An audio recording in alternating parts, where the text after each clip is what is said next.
Okay, everybody, all of you out there in YouTube land, I want to apologize for the delay in the stream. I am very sorry. Please take a look at these fellows here that are with me tonight. They have all been very patient with me, and all of my viewers, of course, have been very patient. I just to tell you a very quick little story here. I switched to the M1 neural engine Macintosh. And so far, the performance has been really wonderful, except for whatever reason tonight, I was having a problem getting into YouTube. But we are live now. Let us make haste and start our game. So my name is Matt Yancik. I am the host of Friday Night One Shots, and I am the founder and head game master here at Manufactured Myth and Legerdemain. And tonight on Friday Night One Shots, we have a very special treat for you.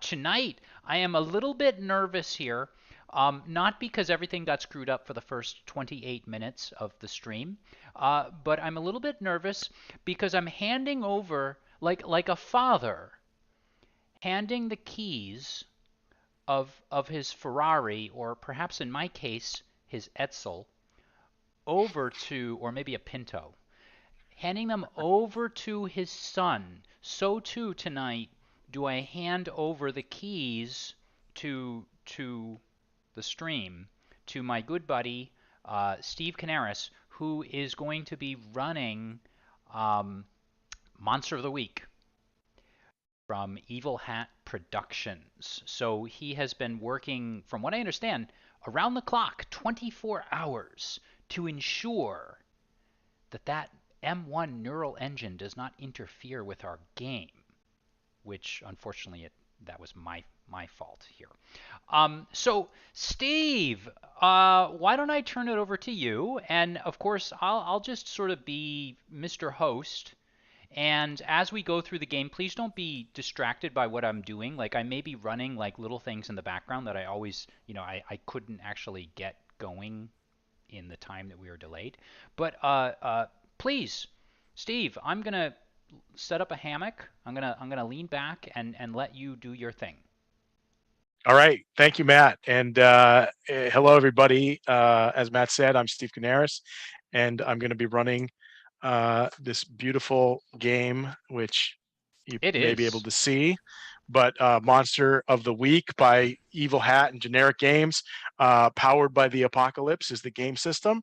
This is my first time being a keeper, which is the term they use for game master, Mm. but not my first time game mastering any games. So hopefully it'll run smoothly, and we've got some new players and some veteran players of the system. So, but hey, it's Friday night. Yes, it It's about is. fun, Yes. and it's about monster of the week. So the theme of the game is just what you'd expect. It's like your favorite TV shows that have the monster of the week and the intrepid paranormal investigators finding out what's going on, and who gets killed, and what the monster of the week is. So think X-Files, think Supernatural, think Buffy the Vampire Slayer. There's another copy of the book in DM Scotty's hands. I But think everybody should hold up their copies. I think they should. I think nice. I There it think is. like, oh, I don't actually. I'm sorry. I have a digital copy. As a I digital. can't really. I'm holding it up in the memory of my M1 neural engine that screwed up tonight. Well, Steve, why don't you run us around the table Sure. and introduce us So to. yeah, so one of the great things about the system that I really like is the session one that we're Mm, doing right now and launching into the game. Actually, in the core of the rules has a system for doing so, and each character has a playbook, which is like a think of a character class. And Matt, why don't we start with you? oh, Um, and I don't yeah. remember your. You just change your screen name so we can see your character name. Oh, And right. um, Okay. and basically you're gonna run through a basic description of who you are, and also um, quick run through of each of the other characters at the table, Okay. and how you know them. Okay. And So and Yeah. So do I just sort of introduce, and I'm not going to go into, I guess, too much detail, but I just sort of introduce like what my playbook is and the name of Yeah. my character, and then like Whatever you want to share, maybe what you look like, hmm what got you into monster hunting, maybe, whatever. hmm Okay, so I'm playing. The playbook that I'm playing is the monstrous, and that means I feel the hunger and the lust to destroy, but I fight. I fight against it. I never give in. I'm not human anymore. Not really, but I have to protect those who still are. And the way I can tell myself I'm different, that way I can tell myself that I'm different to the other monsters. Sometimes I even believe it. And so do I need to tell like what my curses are and what my moves are, or is that later? We can get into that during the course of the game, Okay. I think. Okay. And then if you could just tell us your Yes. character's name. My name is Alistair Longfellow. Excellent. Excellent. And then why don't we run through each character, and hmm then we can talk about how you guys might all know each other. So why don't we go next to Lido Black Sands, portrayed by my buddy Dean. That's awesome. Well, the screen wavers and you see that mist like ghost that comes across the screen, and you always hear the guy doing the voiceover, and he says, Little Black Sands was born to an African mother and a Native American father, raised in the Cattaraugus reservations by his parents until tragedy struck. His mother was raised, his mother and father were killed before the cult of the Crone attacked the reservation, and they were in search of artifacts and things of power. And that was the day Leto understood the long hours of training. And then he remembers being chosen by the crucible of the ancients as a chosen one. Okay, excellent. Let's go now to Larry, who is portraying Nibis. It's Prince Nibis at Oh. your service, although you can call me Nib. I am definitely a little bit more than human. But yeah, I've been put on this earth to protect a certain individual, an individual that will come to find out shortly. I'm dressed rather thrown together. I had a cargo vest with a lot of pouches. I have some dirty jeans with a hole in the knees, some old boots that looks like I found them on the side of the road. But yet, despite all of this indigent nature that surrounds me, I'm always found with a smile on my face as I twirl a bag in my hand as I walk down the street. Excellent. Let's go to Frank, who's portraying Darla. Well, yes, I'm Darla Finn. I'm an 81-year-old, lovely woman. You'll notice I have a floral print dress and a very large purse and an interesting set of trifocals, which kind of have a blue aura about them. Hmm. Most of you know I spent my life, we'll say my former life, as a grifter, a con woman of sorts, taking advantage of all kinds of souls. And as it turns out, one of my best cons was catfishing men online and then chucking them down for money. Well, That explains something in my past. it might indeed. Unfortunately, one of the Many jobs I had things.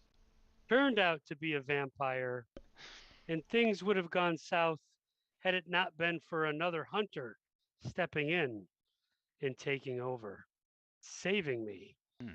I'm very thankful, but I haven't quite given away my own life yet.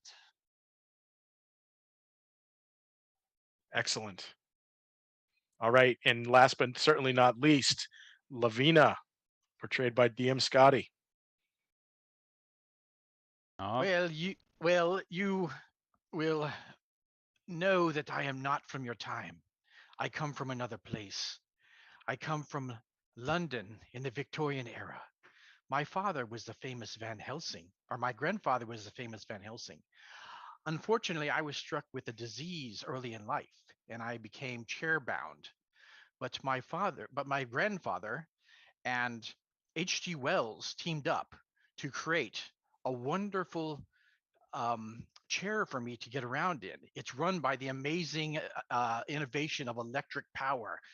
uh, this As I believe in science, I don't believe in supernatural. I understand science, the supernatural. It has its own laws, and that's what we use to fight it. But my grandfather passed on his knowledge and the lore of the monster he fought. Now he fought one of the most famous monsters that's ever been, Count Dracula. Now, um, Dracula is no more, but one of his wives survives, Desmorda, and I have tracked her to this. I finally tracked her to this place, and as I had her trapped, she escaped through this whirling vortex. I followed her, and now I came to this place. It's a new time. It's a new era, a new age. I have so much to learn, and here I am with you all now. Fantastic. All right. So now we're going to go around the horn one more time, and let's just pick out one person. And if you go to the second page of your playbook, Okay. you'll see there's suggestions for how you know each of the other characters. Now, I'm not going to do. I don't think we have to do everybody doing everybody, but Alistair, I want you to pick out one of the other characters and describe your relationship with them and what you might have done before. Now, before we get into that, just really briefly, you are all members, and I say that with a quotation marks, members of a group known as the Society of Monster and Demon Hunters, SMDH. Hmm? Now, this group is an online fraternity. You guys have Reddits, you have subreddits, you talk about monster hunting, you get into monster hunting, but other than that, there's no real hierarchy. There's nothing other than just a loose affiliation. So with that being said, Alistair, who do you know here and how do you know them? Well, I mean, I should probably ask, but I mean, my first initial inclination was to say that I had been conned or catfished by Darla. But I mean, I guess that kind of depends on like how Darla feels, or I should say Frank feels playing Darla. I mean, do you think that's something that could we have had some sort of like internet texting relationship and I don't know, and maybe you. Yeah, I would have tried to shake you down. That's my typical MO. Okay. I mean, Do you so have do I'm. you have Go ahead. something sordid in your past we should know, Alistair? Well, I don't know. How much of that am I supposed to reveal right now? I mean, I guess that we're sort of a group here, right? So I should let I guess everybody know that the monstrous playbook, um, I'm half human, half monster, and I have picked a curse, which I think should sort of reveal itself. Should I do that now, or what do you think? It's up to you. My curse is that I need to feed, and the exact description in the book is that I must subsist on living humans. It might take the form of blood, brains, or spiritual essence, but it must be from people, so none of that like eating animal stuff that you see in Interview with a Vampire. You need to act under pressure, which is an action, to resist feeding whenever a perfect opportunity presents itself.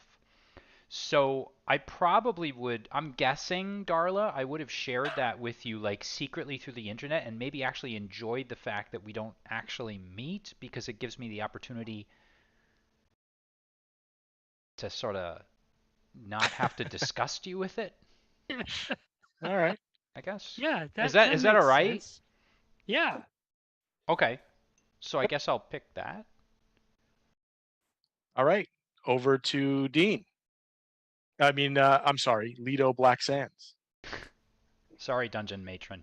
Dungeon Matron's like, ew. I know, I wanted to pick something challenging. I'm going to try and play this really well. What playbook did you choose, Nibs? I'm the divine. Oh, beautiful. If you don't mind, I'll try to connect us. Absolutely. My character is a chosen one. So is Nibs is female, right? Appears as a male. Oh, okay, perfect. All right, then Definitely, that's cool. definitely not human, but appears as a male. Okay. Well, I would say we were rivals at some point. I'm a chosen one, you're a divine. And but we came to understand we have to have a good working arrangement, you know. So we might still be a little antagonistic towards each other, but you know, we're cool. You know, I'm your boy, you're my boy, you know, we people, but you know, we just, you know, like to give each other shit. I definitely like it. All right. So that's my connection to you. You can Perfect. Now Prince Nib, you can take next. Prince Nib has actually two connections. Well, first of all, just seems absolutely mesmerized by Alistair, and just the sheer physical attraction that he currently has for this monstrous figure. Just he seems distracted while he's just kind of in this group, always kind of trying to catch a glimpse over at Alistair. But confidentially, he's here for a mission. Well, not confidentially, we're a group, but he's here for a mission. And believe it or not, Darla, you have an important part to play in everything that's going to come. And I'm here to make sure you get there. Well, that just sounds so lovely. Mm-hmm. Well, I thought that you'd appreciate it. Now, since you're 81 years old, it's going to be really hard to keep you alive during all of this. Stick by my side. I'll take care of you. And you too, Alistair, if you ask. And what is your rebuttal to that, Darla? I love it. Seems like I have quite a few heroes to champion in my current state. Okay. Do you want to present another connection, or are you good? I've got a Nib. All right. I do want to just kind of casually mention here that Lido Black Sands, you brought me here, and I appreciate you being able to conjure. Whether or not it was accidental doesn't matter, but I'm glad to see it. And lastly, Lavinia, you don't belong here. Ooh. Keep yourself protected, but you don't belong here. All right. Now our time traveling monster hunter, what do you have to say? Lavinia has a connection to Alistair. Okay. Now, sometime in the past, either yourself, however long you lived, I'm not sure, or someone who passed the curse to you, or somehow, you acquired a message, from the past. Perhaps it was from Van Helsing himself. Abraham Van Helsing himself. But I'm not going to tell you what that message is. I want you to, during the game, and at the appropriate moment, reveal this message. I like this. So, okay.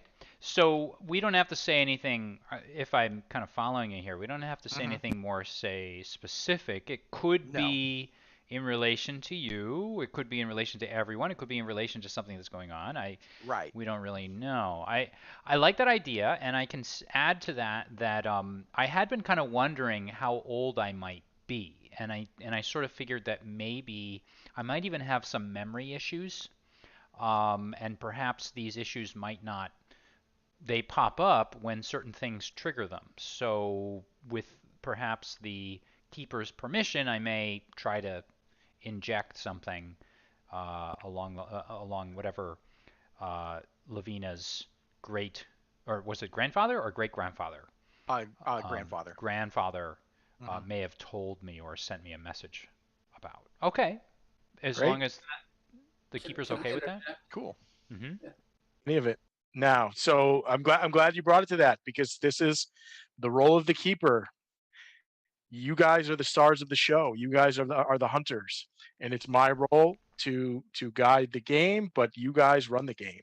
So with that being said, just a little bit about the rule set. You guys have been speaking about moves and actions. Each player has their own playbook specific moves, and every player has access to basic moves. Uh, the keeper does not roll dice, so I don't control the action when it comes to that. You control your own destiny when it comes to dice rolling. It's very simple. You roll 2d6. You add what character trait is associated with that move, and the higher you roll, the better you do. The lower you roll, eh, something's gonna happen. Mm. Um, just one thing to keep in mind, you all have a pool of luck. I believe when you first start, it's like 5 check boxes.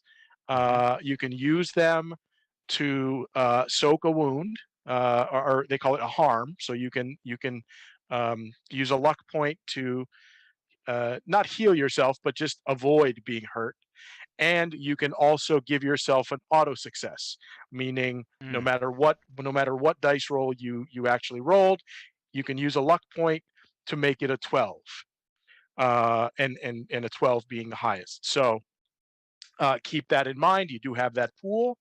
Don't abuse it, because when you're out of luck, the keeper can do some dastardly things to an unlucky hunter.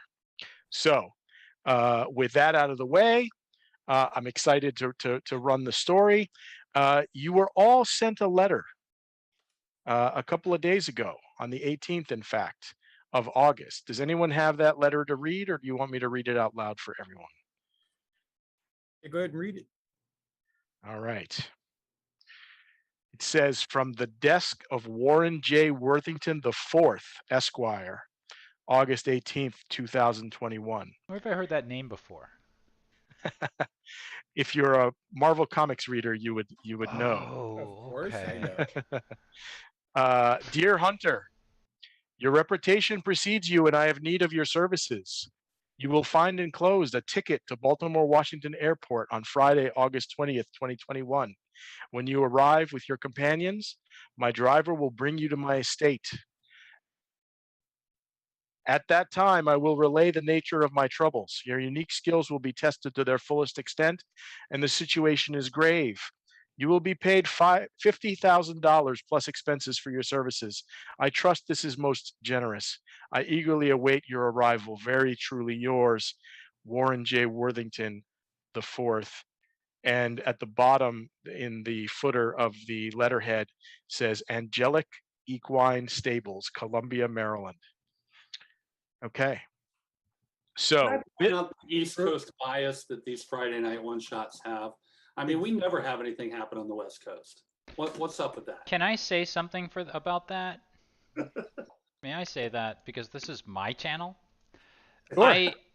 I am very geography oriented. Like when I move someplace, I really like to move there. So Larry and maybe some of the viewers and you guys all know, I used to live in Alaska and I lived there for a while. And so every time I did an adventure, every time I did something, I always centered it in Alaska. Larry, I moved to Cambridge.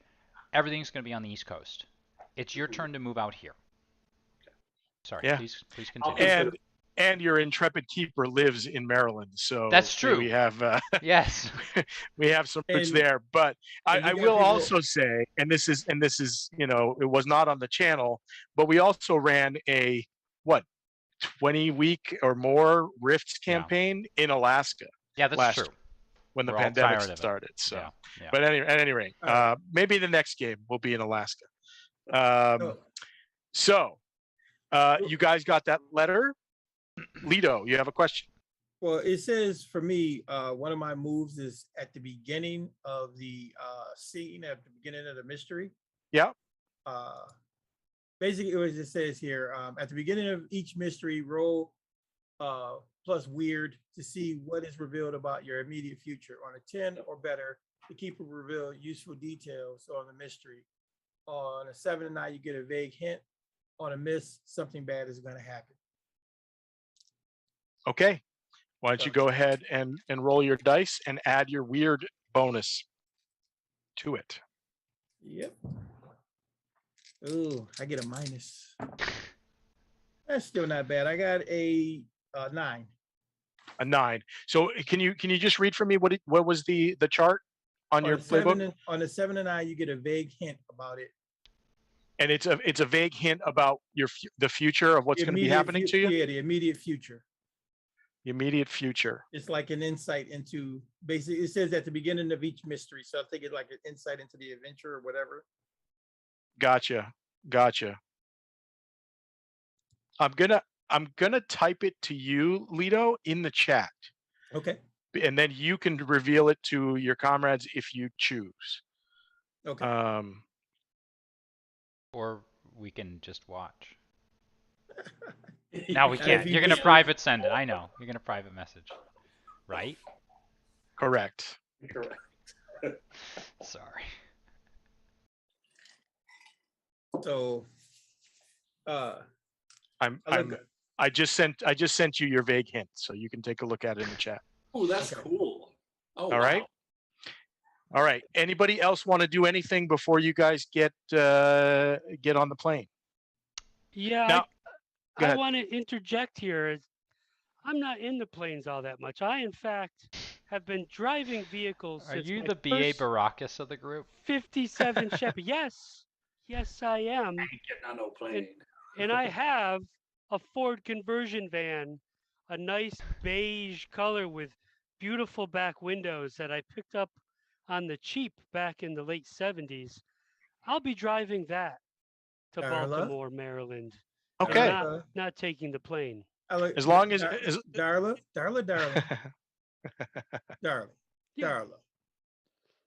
Come on. You know better than that. You know there's going to be no driving. You have to fly to get where As Lito is saying this, I'm pouring a milk into a glass and I'm putting a little sleeping powder in it and offering it to her because I know that milk is Darla's favorite drink.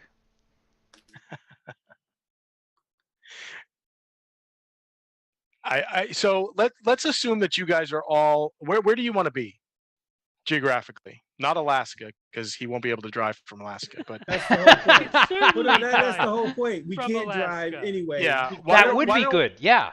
Yeah. Lito's right. We can't drive anyway. But yeah, you know, Darla is insisting she's driving. We should say we're on Kodiak Island in Alaska. Then we really can't drive. So Darla, you do realize there's going to be none of that. You know, why don't you just have your afternoon milk and, you know, we'll talk about it. We'll talk about it tomorrow. I warmed it just like you like. I don't need to take the van, but I do have a motorcycle with sidecar that I really like to ride around. Maybe I'll bring that instead, Lito. I'm gonna have to tell you to stay off the motorcycle. They're dangerous. So the van it is. Argument settled. I'm driving, people. Well, here, have your afternoon milk, and tomorrow we'll figure this out in the morning. You take a swig of the milk, Darla? I feel sleepy. You sure do. You sure do. I love it when a plan comes together. And for those of you not in your 40s, the A-Team was a television show. That's right. In the 1980s. Okay. So let's fast forward to being on the plane. Darla has been knocked out, and let's assume she does not wake up while the plane is in flight. Comfortable in a shawl, just in the seat. And so now the flight goes without a hitch. You've landed in Baltimore, and Darla's been placed in the wheelchair, and you guys are all in the terminal. And as you walk through, you see the stereotypical driver in a black suit and a black cap with a sign that says Worthington. I will probably, I'm sort of thinking that I'm a bit of a loner in the group, and I think I would probably just head over. I'd take a look at my companions, but then just sort of head over on my own without even sort of worrying whether or not they're following along, and introduce myself to the driver. Alistair, what's your appearance? I mean, do you Oh, appear human? so Alistair is the cliched Vertigo comics, has the cliched Vertigo comics look of a long trench coat, probably smoking cigarettes because he doesn't have to worry. Well, you've never seen him worry too much about being in bad shape. He always seems to be in fairly good shape no matter what, and he's probably a little rough around the edges. Not really like suit and tie like a John Constantine kind of thing, but maybe just like a pretty casual kind of look, with the exception of the trench coat that kind of goes everywhere with him, and probably high tops, red Converse high tops that he's pretty fond of, and probably hair that's completely disheveled and maybe looks a little bit like Sid Vicious going in every direction. Okay. And you said you go up to the driver? Yeah, I just introduced myself. Pretty happy to get a driver. I think this is sort of like what I deserve, and it's been a long time coming here with the group. Give him a salute, and then I head into I assume the back of the limo, right? It's Right, not like right now you're in the terminal, but he'll guide Oh. you to the terminal. But what you notice about the driver is he is a very well built, meaning very muscular, tall gentleman. When you introduce yourself, he says, "Yeah, I'm Anderson Keel, and I work for Mr. Worthington. We don't have time to dilly dally. We need to get you guys to the estate. Is this the group you're traveling with?" And he points at all of you guys. I look around. These roughnecks? Yeah, they're with me, but we're not related. Call me Misfit number 3. So he kind of scans you all up and down with very little, in his face, and then he just goes, "Okay, follow me." And then he Alistair, by the way, lucky nobody else around here can see you the way I do. I'll tell you what you got inside is gorgeous. I give him a smack on the ass. Oh, I just I put lean an over. unlit cigarette in my mouth and just shake my head. I lean over. I lean Oh, sorry, go over. ahead. I lean over, whisper in Nib's ear. You better cut that out. You know what? What's that? You know there's gonna be consequences. I know. I've got a mission. I've got to stay on mission. You're right. You're right. All right, Darla, you have woken up, and you find yourself next to a long black stretch Lincoln Continental car. Lavinia, or is it Lavinia or Lavina? I'm sorry, it's supposed to be Lavinia. Lavinia. All right, Yeah. Lavinia. Have you been on a plane before, or was that your first experience? She had never been on a plane before, so it was a pretty amazing experience. And like I said, she's very scientifically minded, so she just found it fascinating to be able to fly. Okay, very cool. So he's opened the door to the back of the limo. In it's very posh, white leather seats, and you guys do what you will. I ignore the back door and attempt to get into the driver's side door. This Um, isn't your van, Darla.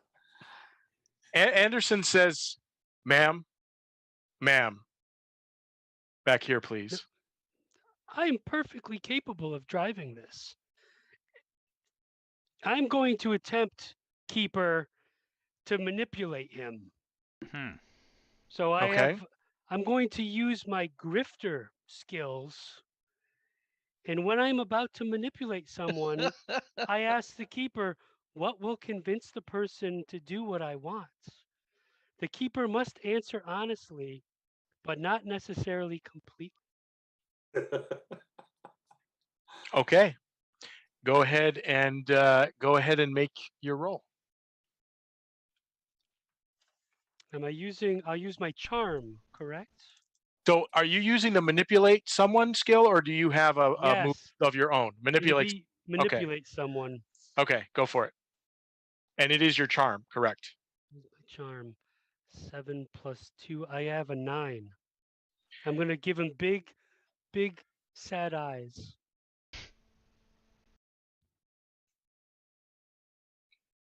And you want to do what? You want to would- drive? I would like to drive. He can give me directions. I'm fine with that. But I feel at home behind the wheel.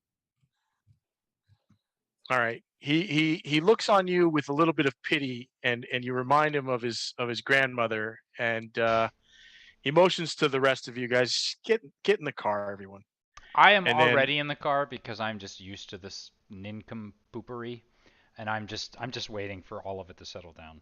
Yeah, You normally do- you're game master. Looking at the bar. you do actually see that it's a well stocked. There's snacks, there's bottles of water for you people who don't drink, and there's booze if you wish, and you have your you can have your pick of it. And Anderson brings you around, Darla, and but he doesn't. He says, "Go ahead and get in," and then he goes over to the passenger side, and he hands you the keys, and he says, "Just realize this is a very long vehicle. Please don't hit anything. Mr. Worthington would not be pleased." And I pat him on the shoulder and say, I've been driving since you were nothing more than a zygote.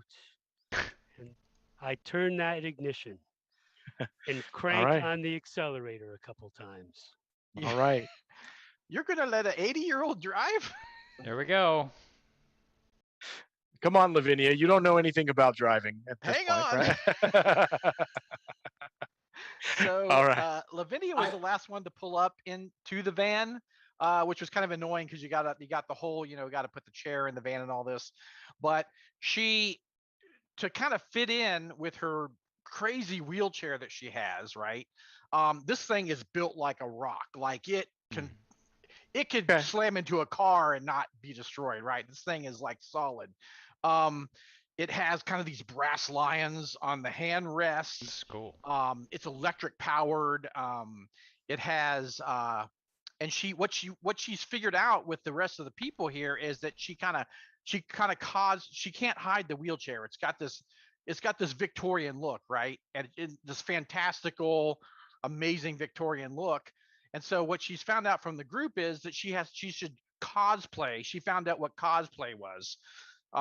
This thing that was totally alien to her, but she should cosplay that she is a steampunk person, and that's what this wheelchair is. So she wears a top hat with goggles on it, and she has a long coat, and she's the whole 9 yards cosplay to try to fit into the theme of the wheelchair, say. So Fair enough. she's always kind of stopped, when she's trying to get through the airport, To right? stand out less. Yeah.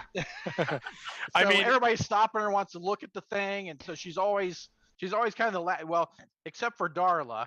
I don't know how fast Darla walks. I don't know if she's like Carol Burnett, on the Carol Burnett show. But anyways, Lavinia is often late because the people are just want this wheelchair and they want to look at it and all this, kind of talk to her and all this kind of. She has to kind of get through the crowd, so she always rolls up kind of the last one to roll up. No, perfect. And I'm sorry I forgot that you were in the chair, but thank you for describing that. Would it probably be best for the chair to be put in the trunk, which Anderson would be happy to accommodate? Oh, definitely, yeah. Well, For those under 40, Carol Burnett was a variety show host. Yes. Yeah, our stream is definitely 40 plus. That's right. One day we will make a cultural reference that's in this century, but not anytime soon. That's true. Pretty negative. I don't know. All right. So everyone is in the car. Anybody want to do anything before Darla takes the wheel? I just pull out my sunglasses and slip them on, and I Pour a whiskey, It's a and good I'm idea. rifling through all of the snacks, taking a look for something specific that unfortunately Okay. isn't there. All right. So Darla, the show is yours. You guys are in the the cab stand kind of section where the vehicles are, and Anderson tells you just pull out from the front gate, and then I'll guide you. We'll take the back roads if you don't No, mind. no fuss, no muss. I just pull right out and do whatever this nice young man says. Okay. With one exception, I noticed that we're going close to Jimmy's famous seafood. So I'd like to stop by, get a crab cake. Hey, listen, I don't know how much longer I have in this world, and a good crab cake, it can't be compared. So I do want to stop and just get. I'm sure they have a drive-through. It's no worry. That's my only thing. when I look up and I see us at a drive-through, I just shake. I look. I see the Darla's and I just shake my head and put my head back down. Imagine when There- Darla pulls out, it's somebody immediately honks at her. So, Anderson motions to Darla. He says, "Just keep going." And he pulls out his cell phone and he calls somebody, but you can hear him speak on the phone. He says, "Yeah, call Jimmy's Seafood and have 1, 2, 3, 4, 10 crab cakes delivered to the Worthington estate." Beautiful, He beautiful says, thing. Is the window down? Do we hear him? "Yeah, you guys can hear him. Let's assume that you guys Give are me all." a Charleston Chew. I need a Charleston Chew and an RC Cola. Give me a Charleston Chew and an RC Cola. You should be able to get those there too. Charleston Chew. What do you know about a Charleston Chew? I know that where I'm from, I can't get them. So every time I'm in the regular world, I got to find myself a Charleston Chew. They're And delicious, but scarce. Anderson not reaches back, but looks back at you and he says, "Sir, there's a freezer case by your left foot. If you open that up, you'll find some Charleston chews." I start filling them into my pockets, as many as you got. Very good. So Darla, you're following the directions uneventfully.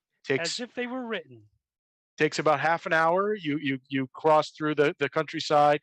Baltimore Airport is a little bit outside of the city, and you end up in Columbia, Maryland, which is a suburb kind of halfway between Baltimore and Washington D.C. And he directs you to horse country. You see a lot of open space, a lot of horses, some cows, and you pull up to a gated property, and Anderson pushes a button in the limo, and a wrought iron gate opens up, and he directs you to go up the driveway to the estate, which is many acres of loveliness, and a couple of look like side houses, and a very large, very ornate stable, and basically a track where it looks like horses are performing equestrian, and there's a couple of them practicing out there, and the mansion itself, where he pulls the car or you pull the car up to, is gigantic. Obviously this is a very wealthy patron that you've met up with. So do you have any questions for Anderson, or before you exit the vehicle? I would actually just sort of look up from where I'm at, take a look at the horses, and I'd ask him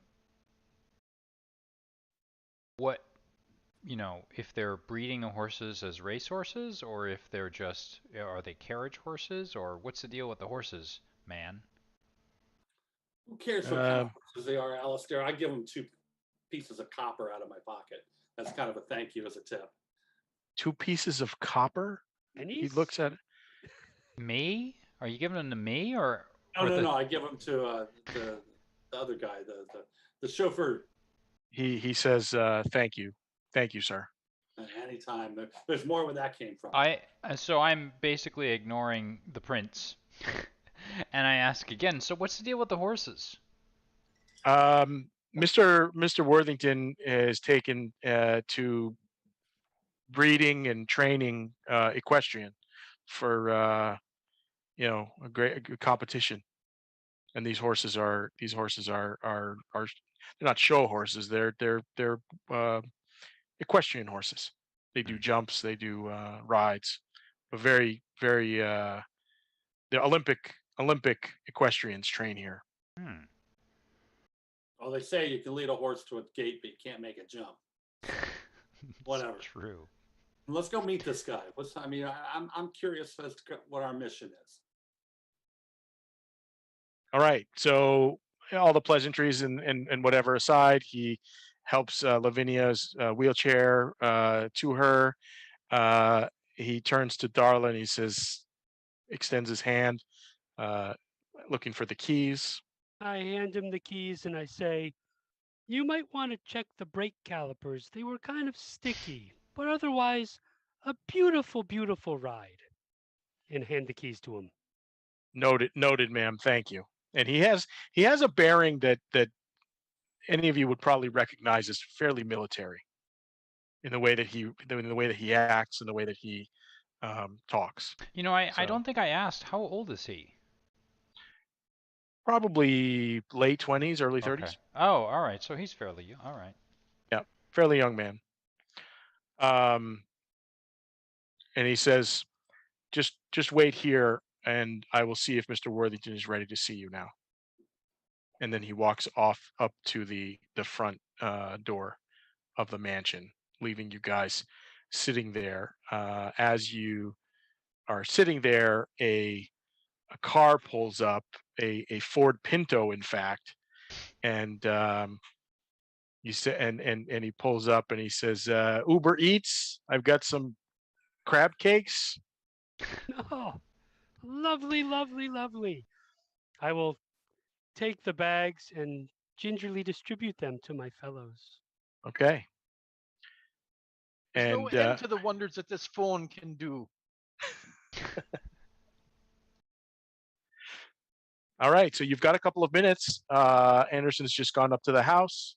Do you guys do anything other than do you break out the food? Do you look around? What do you want to do? Do I know anything about? Do we recognize? If this guy is so wealthy, I'm sort of wondering to myself if there's someone famous. I mean, he's listed his name as, or he's told us his name is Warren Worthington, the fourth. Correct. Esquire. Is this something I recognize, and specifically now looking at his mansion? You probably any connections here? I mean, unless you have any kind of connection to the equestrian world in your past, you probably don't. But also remember, we're not playing in 1980. You probably all have smartphones, and certainly you could Google his name and maybe get some information that way. What? That's cheating. Then I Google it. You Google Warren Worthington the Fourth? Yeah, and all right. And I filter out all the references to Angel. So a cursory. Well, you know what? Actually, why don't you give me? Okay. Why don't you give me an investigate a mystery roll? Just right. It's probably not perfectly appropriate, but just to see how well you do with your Google searching. So Steve, can you tell us what we're rolling here then? Sure. So investigate a mystery is one of the basic moves, and you roll the 2d6 like usual, and you use your sharp modifier, which is one of your attributes. Yep. So either a plus or a minus. Roll the 2 dice. You tell me what you get, and I'll explain what happens. Okay. So I'm rolling my 2 dice. So I got a Whoa, 1 and another 1, so I got a 2, but I'm adding my sharp, which is a 1, so I got a 3. Oh, you got a 3. So you find like 17 Google search pages of pornography and no mention of Warren Worthington the fourth. Perhaps someone else. Is the pornography related to Warren Worthington? Alistair, I think you spelled that wrong. I must have. Is it related to Warren Worthington? I don't know. No. If you need help. I mean, I'm here. So, I mean, Yeah, I mean, that's what let's. you're looking for. I think that was an amazing role, but being fair, I think that you can all fairly Google search without having to roll for it. So you do find out that he's a tort lawyer. Got a lot of cases under his belt, specifically against drug companies, and made a 40 entry. So he's famous enough to have that. And it goes into, most of it talks about his passion for equestrian and raising horses, and that he's one of the best breeders for Olympic level horses. What's a tort lawyer? Let me do the talking. I have plenty of experience with lawyers. Let me do the talking. I seriously have a question though, out of character. What's a tort lawyer? Tort is like a tort lawyers do like class action suits, basically. Okay. Yeah. Anything famous that he's known for, or is this kind of? Yeah, he sued a major drug manufacturer and got. So what happens when somebody brings a class action suit, each person that's involved in that class action gets a chunk of the money. The lawyer gets a third of it. So he won this big case, got a third of the settlement, which the settlement was huge. So now he's got this playground that he follows his passion with horses. $2.17. Right. Exactly. Right. Exactly. Yeah. Right. Yeah. So that's what you can glean from the wiki page. Okay. All right. And Nibis, you had mentioned something about lawyers. Did you want to elaborate? Let me do the talking, because I have plenty of experience with lawyers. I know probably, I don't know, 1,000 of them. 1,000 Okay. lawyers. It's a lot of lawyers. There's a lot of lawyers. Do you know them professionally? Well, not necessarily professionally. They just kind of live in the neighborhood, you know? Interesting. You're in the lawyer district, I guess. Well, Lido Black Sands, given our kind of relationship, I mean, I'm a prince of somewhere, and it's definitely not a prince on earth. So you can kind of figure that out. All right. So as you guys are Googling Mr. Worthington and kind of chit-chatting, out of the mansion, side by side with Anderson, the driver, is Mr. Worthington. He looks to be a man maybe in his young 50s, dressed immaculately in what appears to be a fitted suit of a light color, because it's the summertime, of course. Looks like linen maybe, and very finely dressed man with a walking stick. And as he's walking, his face is pretty serious. And as he gets to you guys, he can't help but crack a smile when he sees the bunch before him. And then he starts shaking his damn head and says, "You must be the Society for Monster and Demon Just Hunting. call us Welcome. the menagerie. We're the menagerie. Welcome to my estate, and thank you so much for coming. Please follow me into the drawing room. We have much to discuss and not much time." As this is as he does this, I put out my cigarette, I crush it with my heel, and I sort of whisper to the others, this may be our big break. Let's try and be professional about this. And then we. I didn't realize that we were broaching on the unprofessional, but of course, we'll follow your lead, Alistair. I am a We'll professional. follow the monstrous character and wherever he's going to take us. Then I head forward. Naturally thinking I'm the leader of the group. I tell Warren, it's really nice to get to know you before, All right. Well, it's nice to make all of your acquaintances. Now follow me. And he takes you into a drawing room where there's several very very nice looking couches, and he motions to Anderson, and he points to Alistair and Leto and Lavinia and Darla, and he says, "Please make yourselves comfortable." And he points to you, Nib, and he says, "You wait 1 second." And then Anderson brings out a chair, just a very solid wooden chair, and he says, "Here, you can sit on this." He just looks at your clothing and doesn't want you on his furniture. When he walks away to go get the chair, I whisper in Nib's ear, he's the one. He's the one. The vision was, he was in the vision. His father, he's the father who has the issue with the girl. Father who has the issue with the girl. Are you, are you hitting that wacky weed a little bit again? What are you talking about? I don't know what you're talking about, Leo. Prince of the Drexmathis, and he names off this long, arduous, Don't try to adopt human humor. You're not good at it. All right, I will try and I'll refrain from it. But in the interim, well, you had a vision.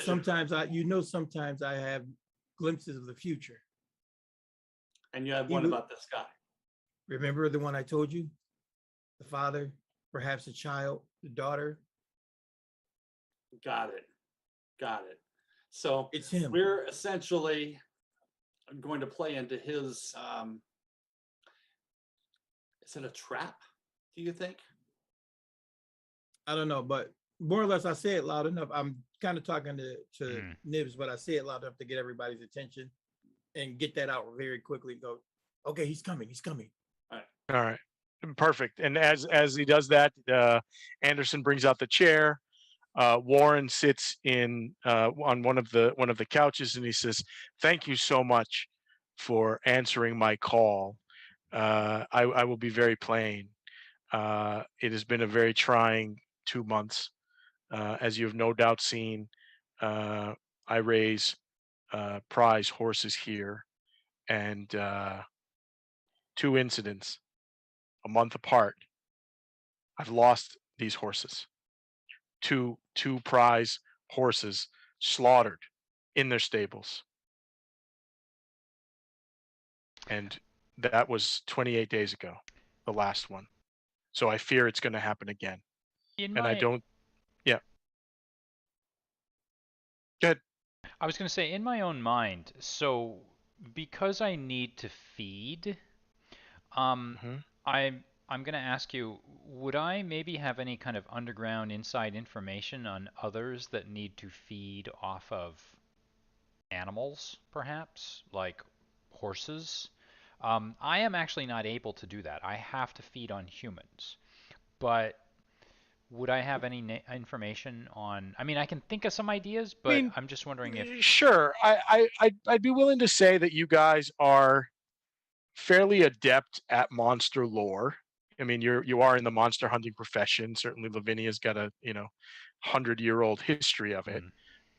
So you know that there are things that do feed on animals. I mean, obviously, everyone's heard the cattle mutilation tales of possibly aliens. There's chupacabras.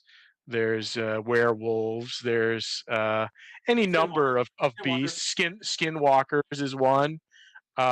Jersey Devil, I think, is another that feeds on animals. So there's definitely a lot in the literature of monster hunting lore that certainly could you could foresee, you would Hmm. certainly think, those are the things that could possibly be running through your head, I'm sure.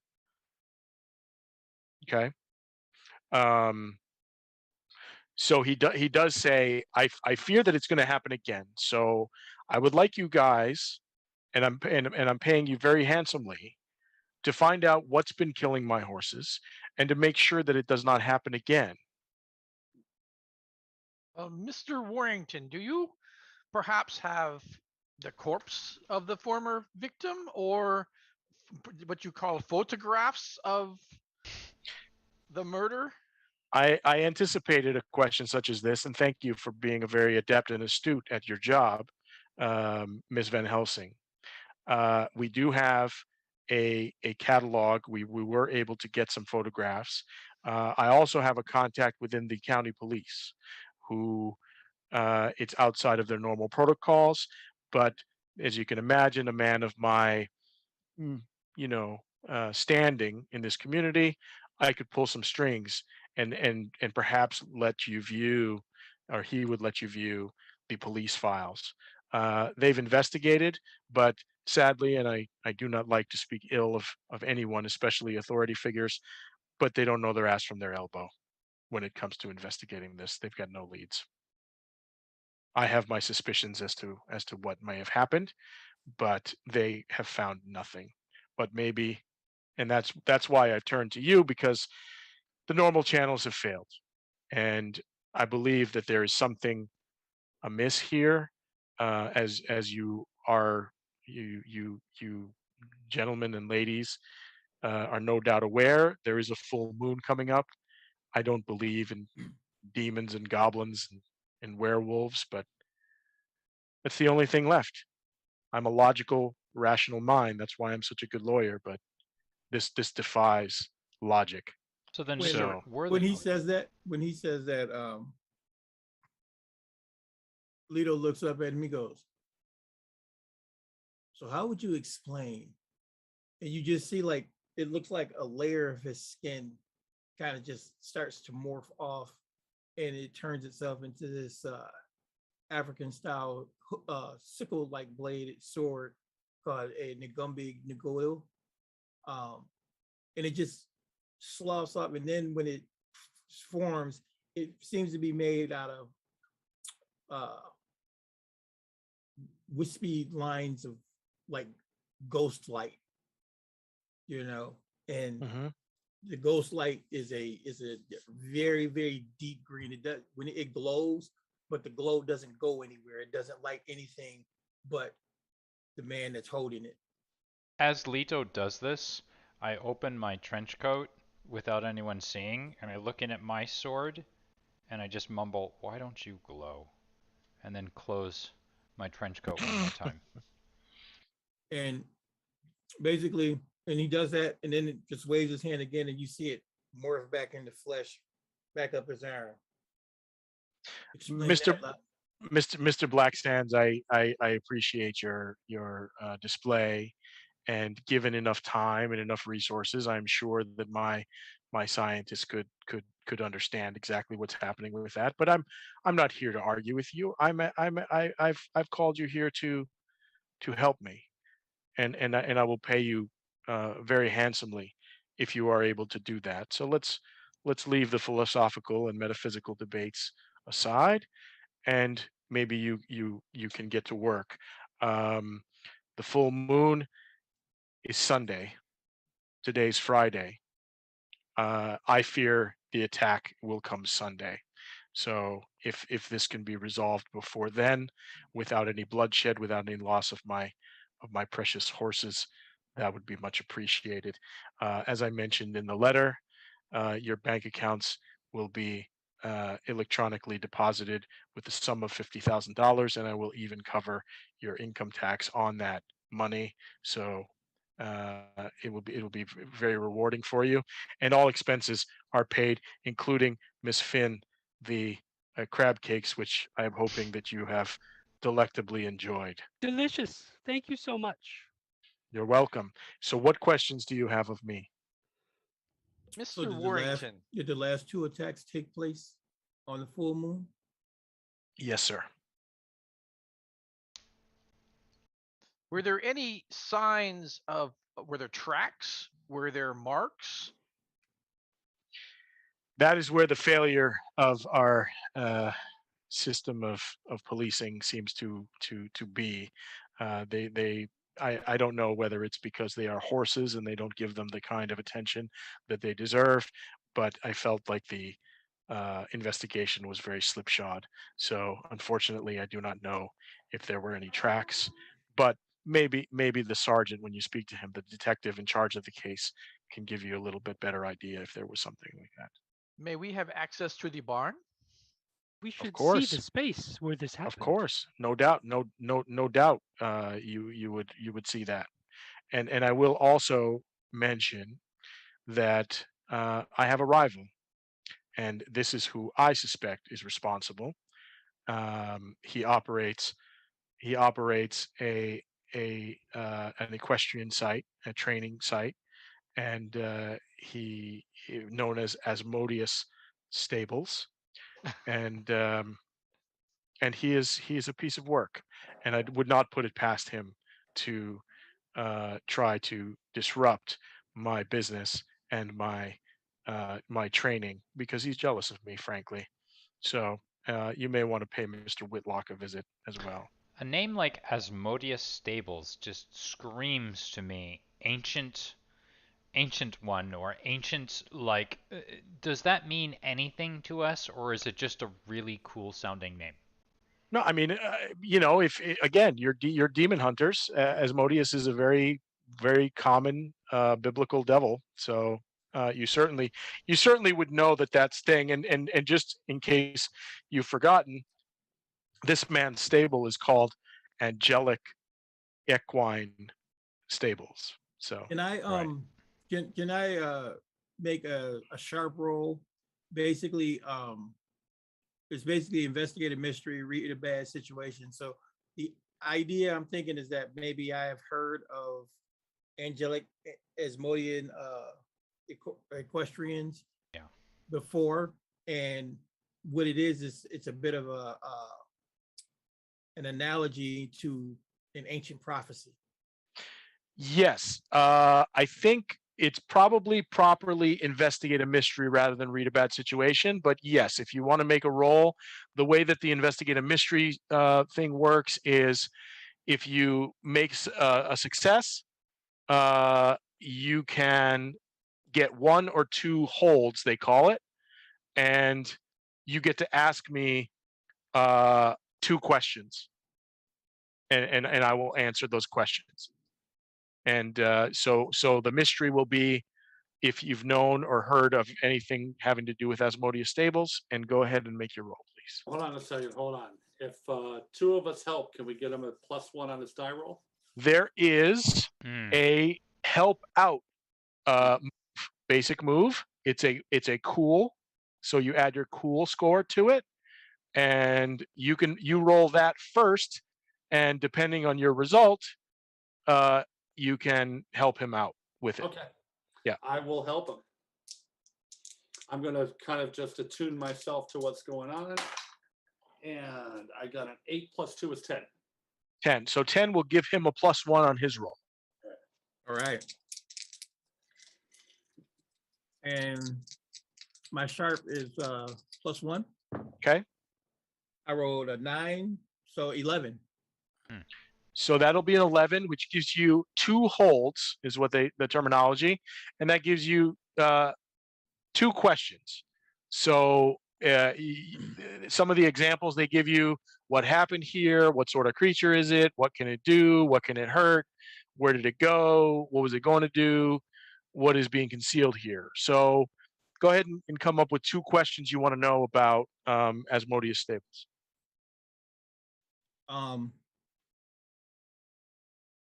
I want to know. Basically, I've heard the truth of what the analogy is to the greater picture. You know, being a chosen one. You know, my whole thing is that I was born for a reason, and I'm needed for this to avoid this dark destiny. Sure. So is there a rumor or something about them being connected to that? So while you like everyone is aware of the lore of Asmodeus. Sounded cool. Yeah, that's what I was thinking too, right? And the other thing is, I want to know, what is he concealing? What is the What is Worthington concealing? yes? As far as you can tell, Yeah. he's very genuine. Okay. He's an arrogant, jerk, but you don't think that he's concealing anything. All right. I've never heard genuine and lawyer used in the same sentence. Okay. I'm glad Eric's not here. He would be so angry. That's true. Eric is the only genuine. He's another guy you may have remember from the stream. He's a lawyer. He's a genuine guy. I'd have to keep the jokes up and keep saying present company excluded, of Right. course. Yeah, right. All right. So he says, "Do you have any other questions of me?" I look over. I would like to bury myself in the evidence. I think that's where we need to go. I next. agree. I See agree the with her. space. Yeah. You have the run of the stables, and any other things you think may be pertinent. Anderson here will guide you around. He is. It would be a mistake to think of him as a driver. He is my right hand man, and anything you need, you let him know, and he will let me know. Before Lito can walk away, before Worthington can walk away, Lito will step up to him, and you notice Worthington notices that Lito is about average height, 5'9" to 5'11", Mhm. very leanly muscled, wearing kind of deceptive clothing, and he can tell that there's a balance and grace about this guy that he's actively trying to hide. But Lito looks at him and go, yeah, I really like what you said about the police and ineptitude. Really like that. He turns on his heel, kind of walks away. Okay. All right. Where to? I'm itching at this point, and I say this out loud. Lavinia's right. Let's go out there and take a look. But I want to ask Able. Anderson. I want to ask Anderson a quick question. Yes, sir. Anderson, the security systems, cameras, motion sensors, surely, and I look around this immense mansion, surely you've got something along those lines, do you not? A security system of some sort? I'm in charge of security of this compound, and I can tell you right now that whatever did this knew very well what they were doing. There's no security footage because it was disabled at the point of attack. The stables are monitored, and each night that this happened, those security systems were attacked. I don't know how they did it, but they breached them electronically, but those tapes are blank. No physical damage was done to the system? No, they were just blank. They disabled them. I'd like to take a look at a certain point. So I know that Lavinia wants to go out to the. I think I agree with you, Lavinia. With Anderson's permission, and if everyone else can agree, I think we should head out to the stables, I guess, or the corral where it's barn. Seems like a good place to start. Sure. And let's put this around 1 p.m. And the peak of the day. It's fairly hot out. This time of year. It's a little bit humid. But he walks you over to the stables, which are elaborate. I mean, made of finely polished wood, and there's probably about 20 stalls, each with horses that would be in them. There's some still out in the fields being practiced on by a couple of the riders out there. But you can tell that this is a high class facility. This is no joke. What's cleanliness? I assume it's extremely immaculate.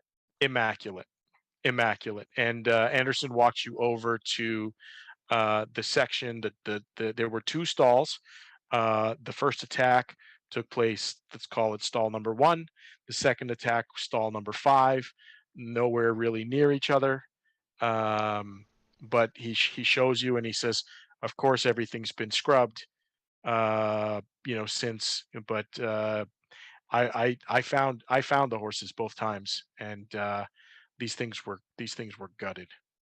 I served in Afghanistan, and I've seen mutilations, even people's bodies by IEDs, and it was nothing compared to what was done to these poor animals. Missing parts. He says, Yes. There were missing parts. Yes. What specifically? They looked like they were half eaten. Do they have the bodies, the corpses, I should say, of the horses stored somewhere? No, we disposed of them. The police took photographs, but there was no point in keeping the bodies. So may I? Oh, The police might have taken blood samples, but I'm not sure. They dusted for prints and found nothing. So just the police took photographs? Should have dusted for hooves. That's correct. They said their findings, wild animal.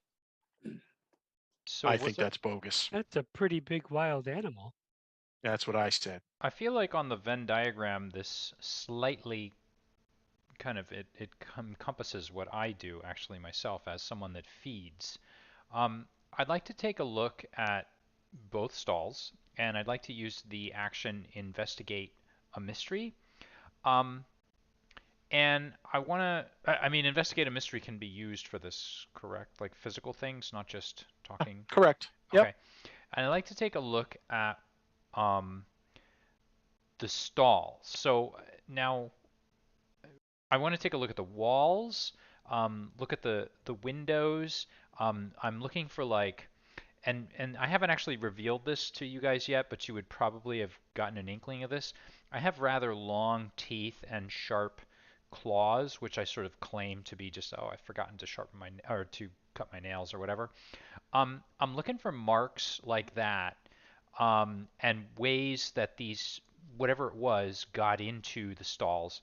I also want to sort of old-fashionedly look at the stall doors themselves as they slide open, see if they've been forced at all, see if they're locked. This out of game, my grandfather raised and bred Clydesdale show horses and Belgian show horses, as well as I worked at a farm with carriage racing horses. So I'm ready for this one. So can I do that, Okay. Steve? Please do. Okay. Same thing. Investigate is sharp. Yep. And you roll 2d6. 2d6 plus sharp. Yeah. 3, which is better, and a 6, which is a 9, plus my sharp, which is 1, so 10. That's a 10. So that is the same success as Lido had. So you get to ask me 2 questions. Okay, so first of all, I'll take the 2 things I mentioned. I want to take a look at the door in the old-fashioned way and just see if there's something on the lock or something on the runner, was it jammed open? And then that's my first question. Okay. You actually do. You spend a little bit of time. You examine the mechanisms on the 2 stalls that were forced open versus the ones that were not, and you definitely see signs of strain, meaning it would have taken something with fairly significant strength to push them forward. And Anderson will chime in and says, yeah, these doors were off of their hinges. They weren't broken, but they were lifted off their hinges. And I mean, I'm a strong guy. I can bench 350. I couldn't budge these things. So whatever did this has some strength, and that's why it's not a wild animal, because there's no wild animal. Even, I mean, we got Right. bears here. We've got bears here, but bears don't have the dexterity to do what was done here. All right. So whatever it was, I'm thinking that it came in through the door and it simply lifted the door off the hinges and then I assume broke the lock. Yeah, well, they wouldn't have been necessarily locked per se, but they definitely came into, they didn't just pull open the door, which they could have done. They actually jimmied it off of its hinge somehow. Okay. Yeah. Before he goes further, all of a sudden Lito just kind of looks around the room. He's watching what Alistair is doing and everybody else. And he steps out and he walks down to stall number 9. Is there a horse in it? Stall number 9. Yeah, let's say sure. There's a horse in the stall. And he's going to investigate the horse and basically the stall itself, looking for any marks, sigils, runes, anything like that out of the ordinary in that room, maybe made in, the yeah, looking for any kind of thing. Yeah, right. Let's and basically, and he wants to see if there's any similarity with that room and what he peered up and envisioned from the other 2 stalls and the pictures and stuff that they showed him. Fair enough. Let's let Matt ask his second question and then I'll have you roll that one. All right. So go ahead with the second question. So second question is I'm sorry, Alistair. Second question is now modified. So I was going to be looking for claw marks and things like that at the window, but it looks like whatever it was came through the door. So what I'm going to try and do is I'm looking for any marks of blood and sniffing around for the scent of what these creatures may be. Maybe looking at like sharp. They're in many of these stalls, they try to keep them nice and clean, but they're always splinters. They're always like little nails or bits of metal that are sticking out. And I'm guessing here that the horse struggled, and if it fought back, which I'm sure it did, the other creature may have been injured. And I'm looking for like little drops of blood or anything like that scraped into splinters on the floor that have maybe broken off, or just droplets of it, or in the straw or the hay. Sure. So do you have is in your character profile, do you have any like enhanced senses or anything like that? Or I don't. I have like what's your monster? You said you're half monster. What is the monster? Yes. So I chose for, actually, here's the odd thing. I chose a fairy. Okay. Which is an odd way to be, but I thought I'd do something a little different. So my curse is oh wait. I'm sorry, I'm a vampire. Never mind. I can't believe You're a vampire. I am a vampire. Yes, there we go. Sorry, small species then change I will there, say everyone. I will say that you are attuned to blood. And you do find that aside, like you can definitely smell horse blood, but you also smell human blood. Human blood, so not like creature blood. Or you smell human blood. Anyone in particular, like perhaps Anderson or Mr. Worthington, or? I think you have the sense to be able to detect, exact, because this has been very, very well antiseptic and scrubbed. Yeah. But the other thing that you do find when you're sniffing for the blood is you notice that there's obviously a large, there must have been a pool of blood on the floor, but you also, and this was a little unusual, there was one on the back wall, quite far deep into the stall, that didn't seem to be splattered blood, but seemed to be placed there somehow. Horse blood. Is it like, oh, is there any pattern to it, or is it just like splashed on the wall? No, it didn't seem to be a splash. That's what's so weird about it. That's what you found is weird about it. And that's all I'll say on that. And can I ask, can I look over it? Would I have known that Leto would be the sort of guy guy that would go to stall 9 or something and go looking for these signs? Because I might have just like poked him on the shoulder and said, "Hey, Lito, this is your department." I'm not sure. Do we Yeah. think? So I'm going to do that for you, Lito, because I'm like, I can tell you've got that look in your eye. I know you're going down to the end of the hall and you're going to do your loner thing, but I think there's something in here you might be better to apply your skills toward. But I'll leave you alone so you can do your loner thing, and I pretend not to be looking. When he says that, I'll just look around, and it's up to you, Steve, how you want to handle it. Just in this stall or in stall number 9? You gonna do the stall number 9 thing? Well, no, I'm saying when he stops me, I'm gonna stop Okay. and give this room like another once over and running through my mind of the stuff that they've already shown us, and then head right down to stall 9. And basically, I'm just gonna, like I told you, it's a reverse of what happened there. I want to see if anything. Yeah, you're looking for like psychic readings as opposed to what Matt was doing was more the physical I'm evidence. I'm looking for those, Okay. those clues that are going to say that this room has been prepared like the others. There's got to be a Right. sequence, and I'm thinking the first time it was, the full moon, which is a cycle of 4, and then of course the day is coming up is the 28th, another cycle of 4, and then I'll turn around, putting it all together as like the 4 seasons, something's going on, maybe the positioning of these rooms, but somehow they're being marked. And so I wanna Interesting. connect those two like that, Sure. No, I like that. Why don't you do? Probably still investigate a mystery. I don't unless you have a move that's, or you know what? Actually, why don't you use magic? And we'll call this magic. All right. And so what effect, like this is how the use magic skill works, is when you use magic, say what you're trying to achieve, which you did, and how you do the spell. So I don't know if there's some kind of ritual that you have from your past. And then it's a weird roll. Right. So basically, yeah, he goes down there, and like I said, the material that he forms his weapons out of is called ghost metal. Mm-hmm. And he'll let it flow over his body, and he does this, martial pattern, and that pattern draws him into the scheme of reality, of possibility. Basically, it's probability that he sees, not so much possibility or the real future, but it's the probabilities, and they come together for him like that.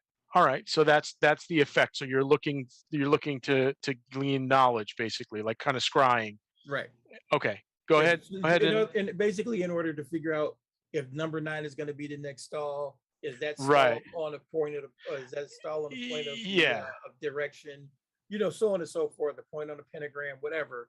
Right. No, I think I understand what you're getting at. Like, is there a ritual connection between the locations as they're happening? Yeah. Okay. Go ahead and make your roll. And you're adding your weird modifier to it. All right. So I rolled a 10, but I got a -1, so 9. So 9. So a 7 to 9, it works imperfectly. So choose the effect and choose the glitch. So the effects are, let's see.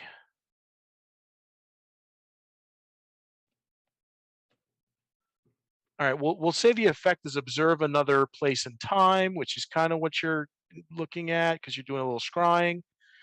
And the glitch, I'm going to say that the glitch is that the effect is weakened.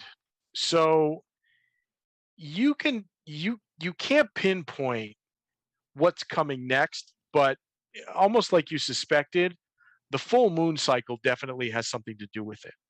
And there's, you can feel a psychic energy that's more than, yeah. Let's say it's kind of like it's a reverse. So he knows exactly what's going to happen, but because of the way numbers run in probability, it's instead of 4, it's actually 12, or it's actually 8. Yeah. She has those goggles on her hat.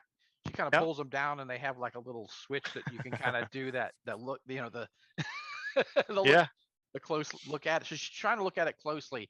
Is it just like a mark across, or does it look like some kind of mystical symbol that she may? Which mark are you talking about? The one that was at the end of the stall. Oh, in Matt's Matt's stall. Yeah. So visually, you don't see anything, and I'm not going to make you roll because the only reason that Matt was able to see anything because of the blood. Okay. It was the scent of the blood. Okay. Yeah, like physically, the place looks like it was scrubbed down with Clorox, for days. Okay. Okay. She has a kit. Okay. Yep. That she keeps in a sidecar, and it's this powder that she's developed that when you sprinkle it on something that should be gone, it can make it appear. Does anything appear? Go ahead and roll your investigation. Got it.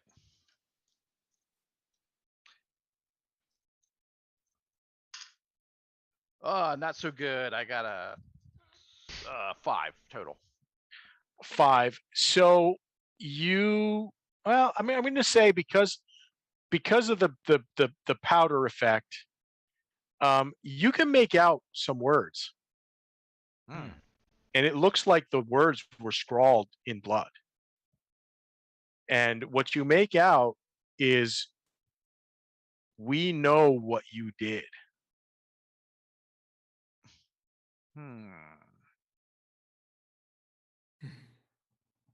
So she flips out a little notepad and writes that down so she doesn't forget.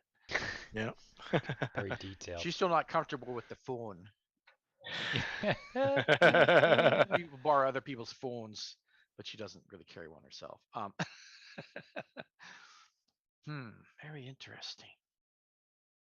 We'll have to discuss this. This is something we need to discuss. So does my mojo? What does my mojo down there reveal? Install number 9. Well, I'm saying, what else did it reveal? I know it's not going to be the stall I think it is, but I'm getting what it actually is. Remember, so that kind of thing. I know what's happening, but so you I mean, obviously, like, I think you're starting to get the sense, both through these clues and whatever, that whatever did this was smart enough and sentient enough to know language.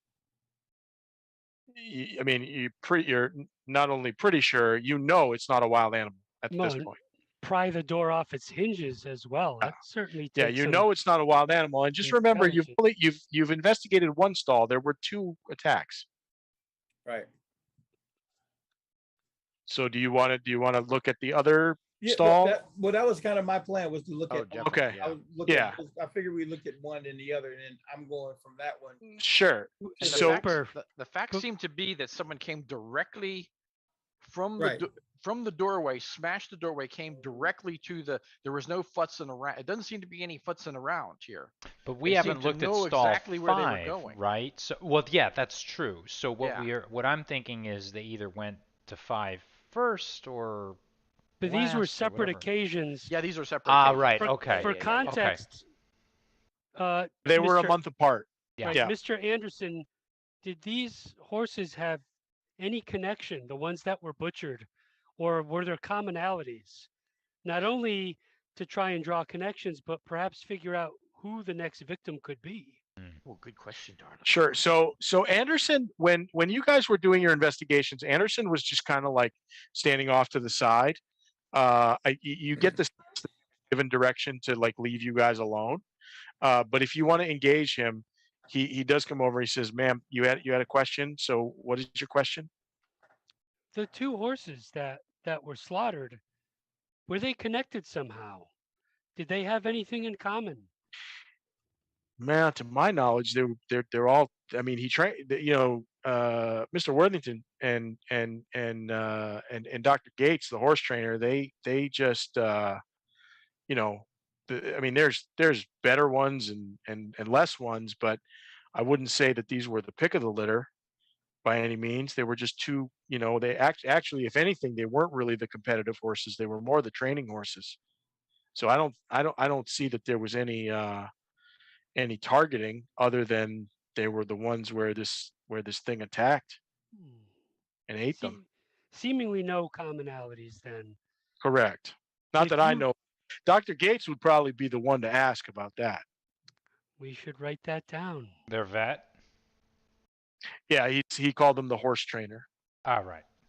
And I will stand back, and you notice now that I'm already working on knitting something while I think on things, but I will let the gentleman search the other stall.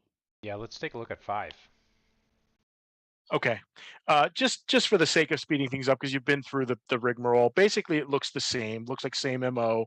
And Lavinia, your use of the powder on this one says the words scrawled in blood, next time is your time.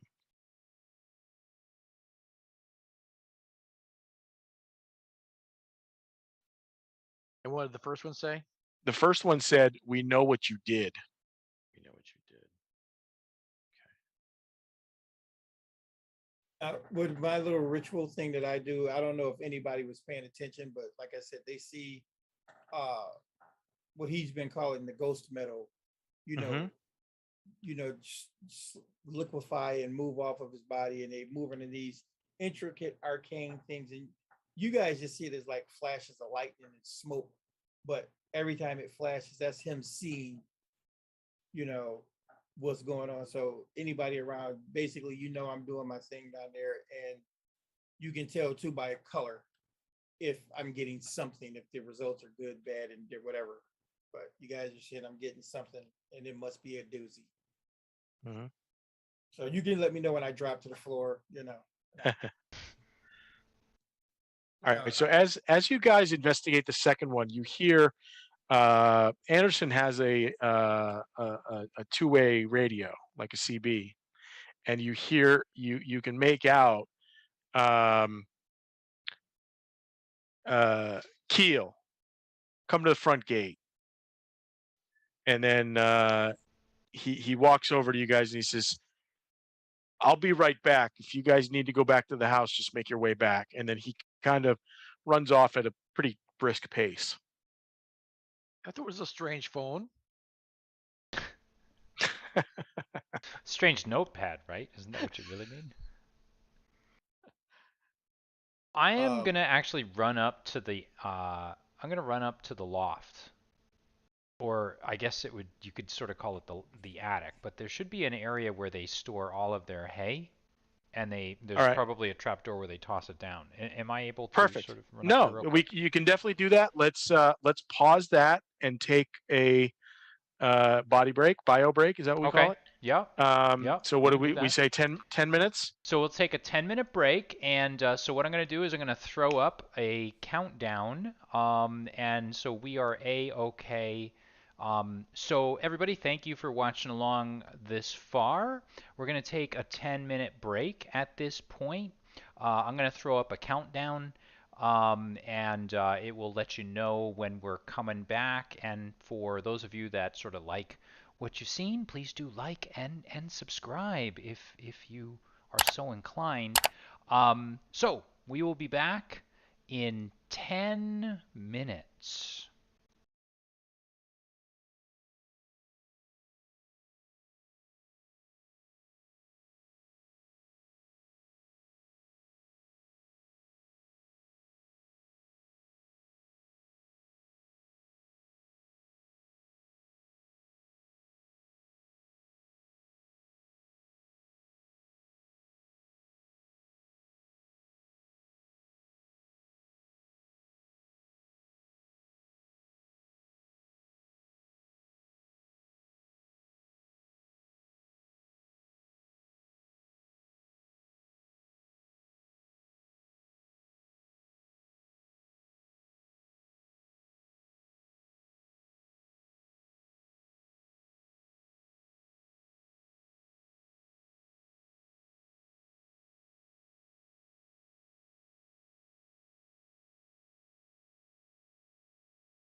Okay, ladies and gentlemen, so it appears that we have, for once, I've managed to work out those streaming issues, and at least we are back on track. So we just took our 10-minute break.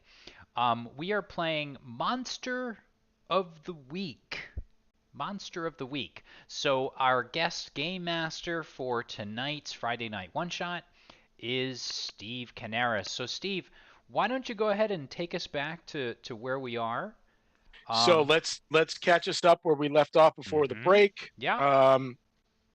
You all were at the Angelic Equine Stables Mhm. investigating the murder of two horses at two periods in the past, Yeah. a month apart and a month from now. Mhm. So you found out that something had worked its way into these stables Yeah. and scrawled some messages on the walls. Mhm. And you're investigating that. You're kind of your chaperone in all of this. Yeah. The driver, Anderson Keel, Yeah. was just called away from where you guys are to for something happening at the front gate. And the where we last left it, Matt, you were looking to investigate some hay. Can I make a comment here? I'd say Sure. that was a wonderful summary. Like, anyone that watches my streams after breaks knows that I take about 15 to 20 minutes to summarize everything that happened.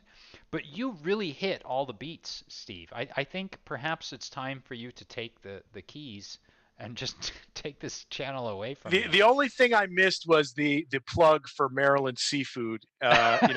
Come to Maryland, get some crabs.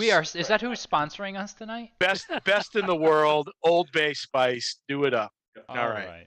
So Steve, you tell me, what was I about to do? I was going up into the You loft. wanted to find out. So there's not technically a loft, and we talked about. I had some pictures of what these stables look like, but we're not showing them on the screen. But they're really luxury. They're almost like luxury suites here.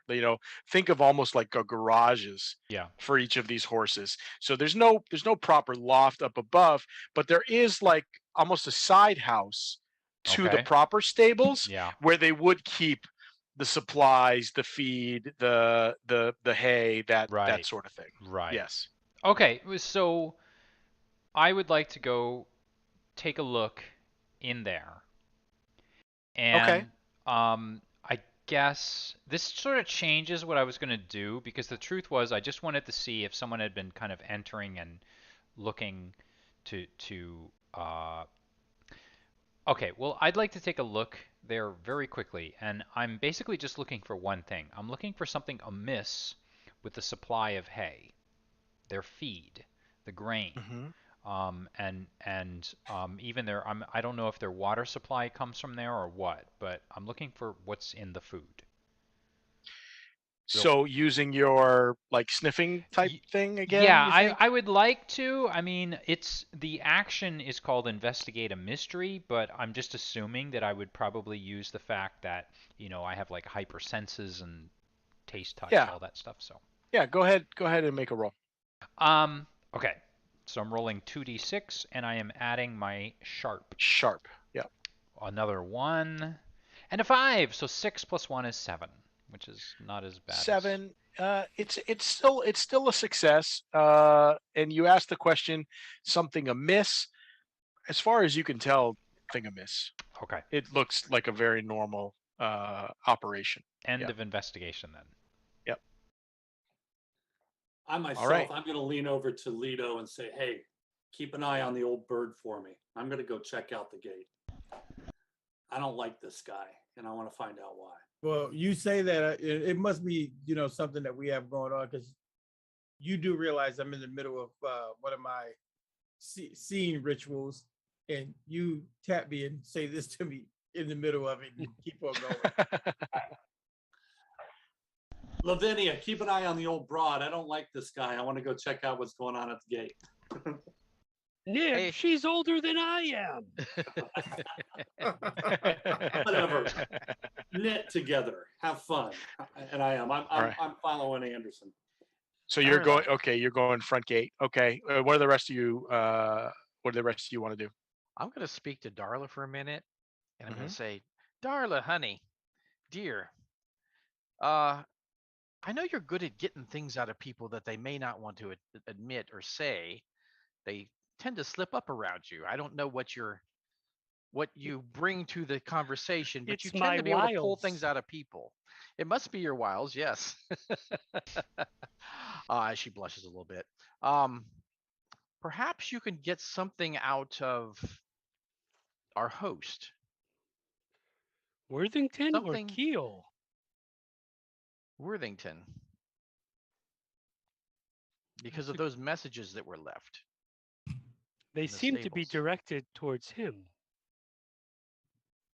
Yes, we should speak to him again. Yeah, maybe you can get him to admit to something. Do the motherly thing. Get him to confess to his mom. Steve, how much do you want the party to break up here? Because we can go all over the place. You know, I'd rather it be kept to at least just 2 locations. You know, but if you guys like right now, Nibus wants to follow He's on his way to Keel. the gate. Lito's in a trance. Lito's in kind of a trance. And whenever you want to snap out of it, Lito, you just tell me. And then Alistair hasn't committed to where he's going yet. I will So just go. I'm gonna. I'll run point for Leto because he's in this trance. I want to make sure he's okay.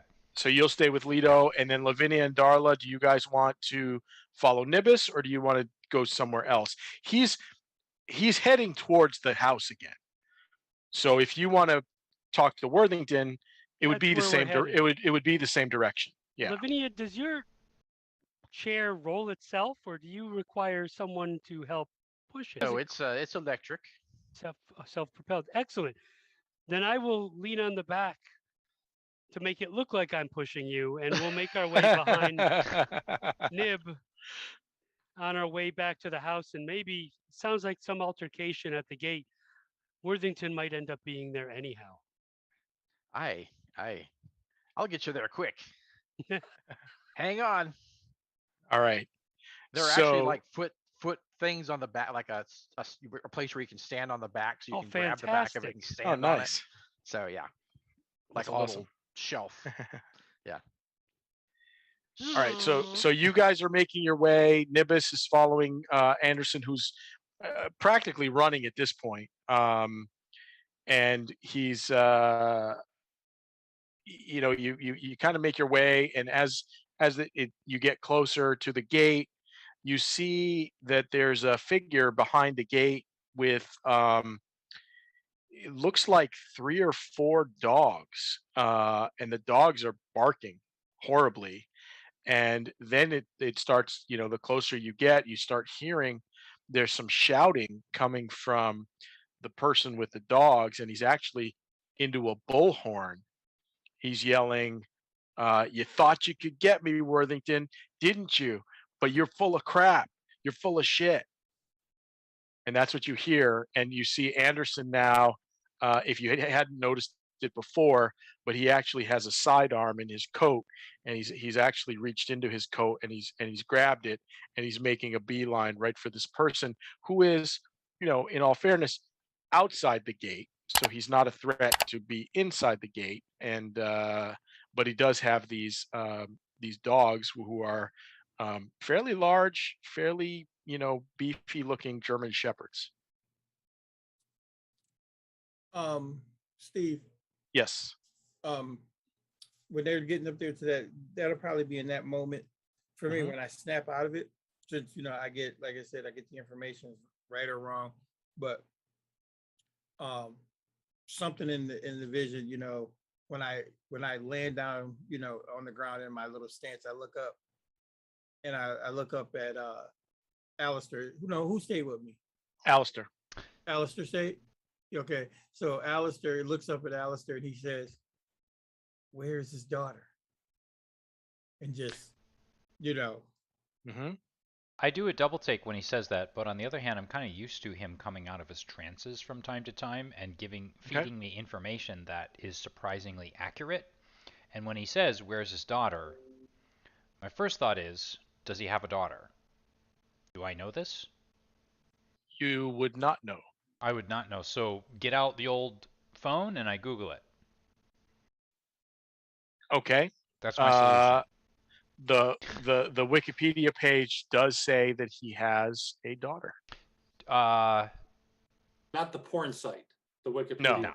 It says that he was once married, now divorced, and has a teenage daughter, and that's all it says. ooh, so it's something mysterious. His name, you said it's Warrington, not Woody Allen, right? Oh no. All right. We'll get back to you guys in a minute, but let's go to the altercation at the gate. Anderson is now probably within 20 feet of this person yelling into the bullhorn, and you can hear Anderson yelling to him, "Vought, get the hell out of here.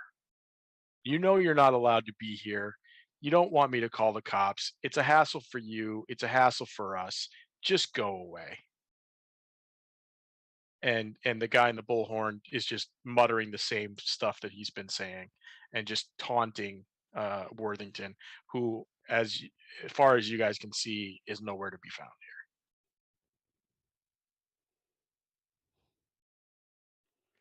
Larry, you're muted. Does it look like the situation is going to escalate, or does it just look like this is kind of routine? It's only escalated insofar as Anderson has pulled out his weapon, but he's not pointing it in a threatening manner. He just kind of has it hanging by his side, ready if the guy tries to breach the gate. But as of right now, you see him in more of a calming stance rather than an attack stance. Okay. All right, then I'm not going to interject. I'll just keep an eye on the situation, see if it gets any worse. All right. Lavinia or Darla? I don't know. It seems like this Vought character is someone we should perhaps speak to if we could. I agree. Let's wheel right up to the gate. I'm certain that we could, but really, is it our place? Wait, what? All right, I follow the old birds up.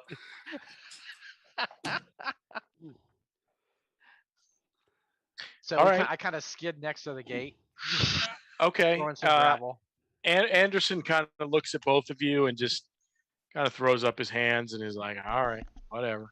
Mr. Anderson. Yes, ma'am. Mr. Anderson. What is this all about? Who is this gentleman? What's he screeching on for?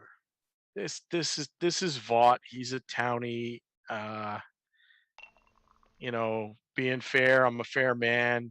Mr. Worthington accused him of killing the horses with these dogs, but there's no way those dogs took down those horses.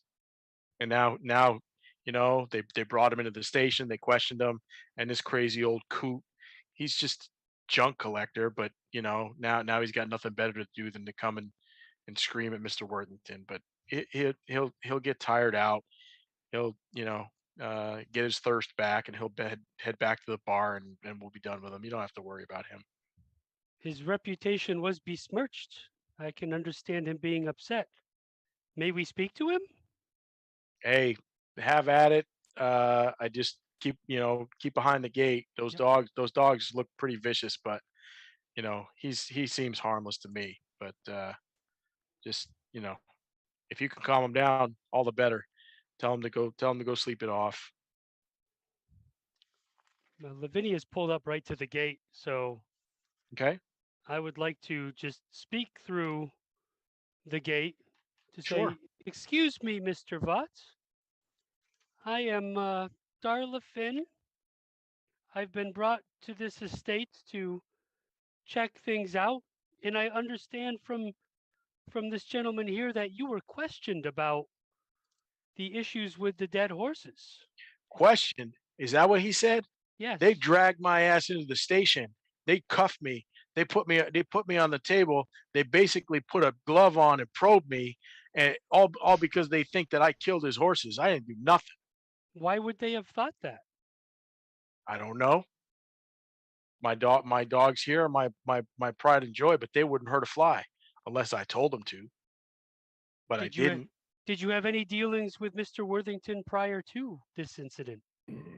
No, but this rich clown, he's filed complaints against my yard, trying to get ordinances to make me clean up.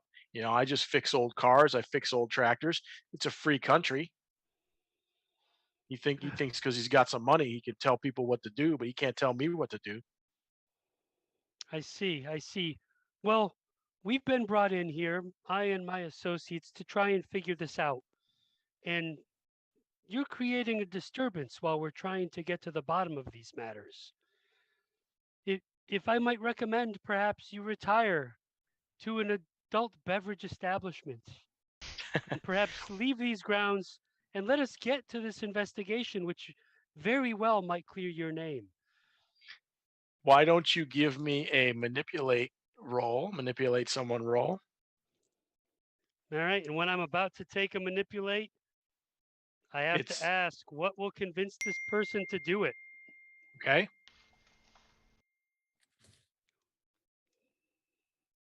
So that's before you roll?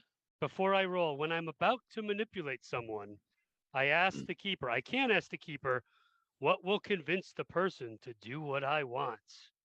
You can tell by sizing him up that if you gave him like $10 to buy 2 beers, that would probably be enough. I look to Lavinia, who probably doesn't have much currency, and Nib has copper things. I don't know what the hell he's doing. So I will reach into my purse and I will pull out a 20 and say, the first few rounds are on me. And then I will make my roll. 2 and 6 is 8 plus 2 is a 10 to charm. Okay. His eyes light up when he sees the $10 that you're producing. Wasn't it 20? And Yes, was it 20? It's 20. Oh, even better. His eyes light up doubly wide, and he snatches it from your hand and he says, "You're all right. You're all right." And I tell you what, if you want to know what happened to those horses, you should look into who trains those horses. Ooh. And then he takes his dogs and runs away. Rest assured we shall. And Anderson comes over to you and says, "Ma'am, your peeper skills are as good as your driving. God bless you." And I give a short little bow. Yeah, it makes me wonder what the hell I'm protecting you for. Why don't you protect me instead? There was no danger here, Nib. Just a All right. soul that was wronged. So with that, we're going to switch panels. And meanwhile, back at the stables, Leto has just woken from his trance. Alistair notes that and hears about the daughter and is Googling and checking his Snapchats just to see if anything else came up. And then as you guys are, in the stable, you hear the clopping of horses coming towards you. I look very quickly at Leto, and I just ask him. And maybe Leto, you probably haven't seen me like this before, or you don't often see me like this. I seem a little bit serious right now, and I'm thinking to what you mentioned about the daughter. And I ask you, did this daughter look a little bit like Lavinia?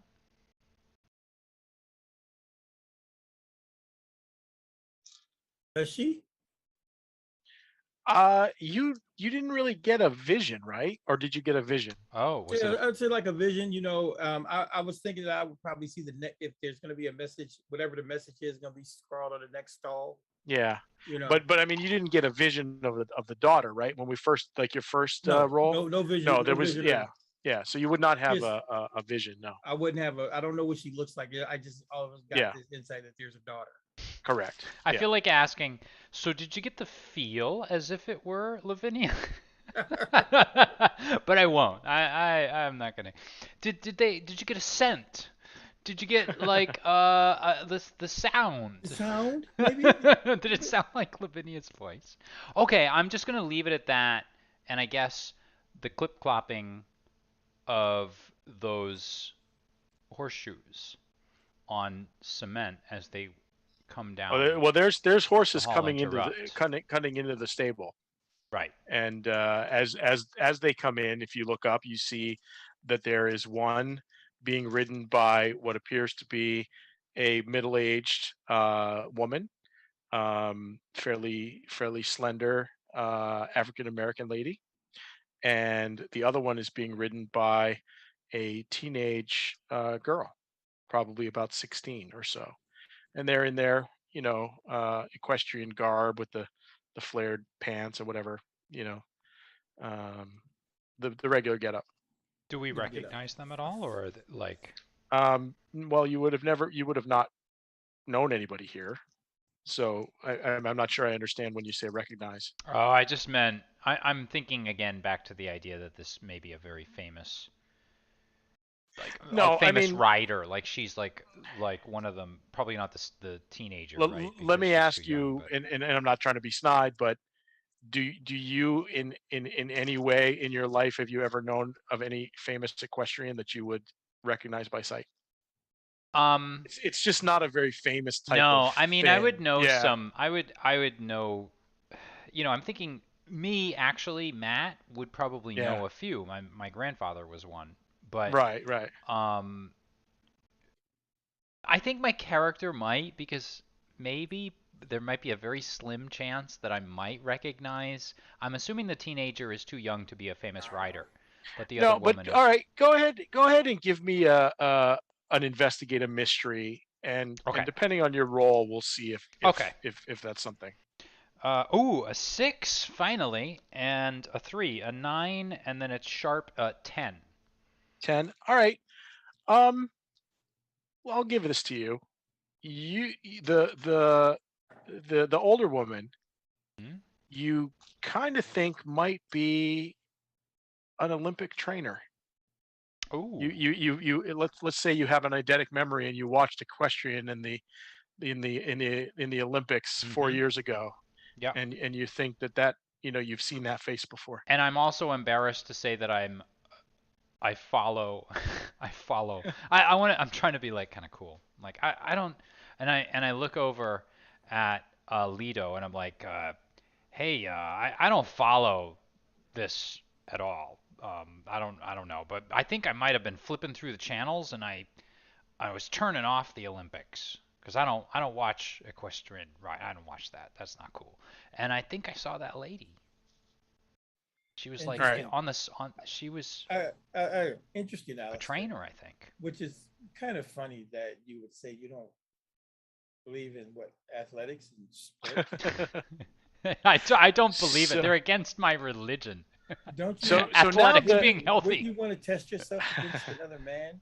Perhaps running, swimming, throwing a javelin, perhaps. you guys now as you're bantering amongst yourselves, these two riders have come in and they've dismounted their horses, and the young one kind of looks over to you guys and says, hey, what are you guys doing here? Who are you? Um, I turn on my heel and look over and give a slight nod of my head, not quite a bow, just a little. Ladies, we're the current investigators that your father hired. This here is my colleague. I And nod you to are? the two of them. And you are? You said my father. How do you know my father?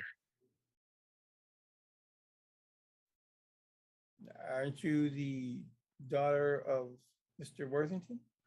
I am, but who are you? Oh, Lido Black Sands, investigator. We're here to figure out what happened to your horses. I lean in and say, I'm an Oh, investigator too, by the way. oh. And she turns and she says, Lydia, these dad was saying something about he was going to hire some ghost hunters or something. That must be these guys. Okay. So what did you find out? What did you find out? That was one of my favorite horses. We're still working on it. We're hoping to keep things from escalating before the next full moon. All right. Well, yeah, I hope you can find them. I really hate to lose another one of the horses, but it's just tragic. It's so bad. Can I read a So bad bad. situation here? Sure. I want to, if I can, read the two of them a bit and just find out how, like, I'm thinking to myself, how much do I want to tell these two? Like, do I trust them? Could they be in on it? Like, Okay. could I get So like you kind of want to get a feel. Yeah, sure. yeah. And while he's gleaning the cube to figure out, exactly how far he should go, just know they're getting surface information from me. I'm not going to say anything deeper. Mm. Okay. So All right, go ahead. He'll distract him while I'm. Can that be Can that be a help? Sure. Yeah. So Lido, go ahead and roll a help, which is a plus cool roll. Oh, I got a +2 on that one.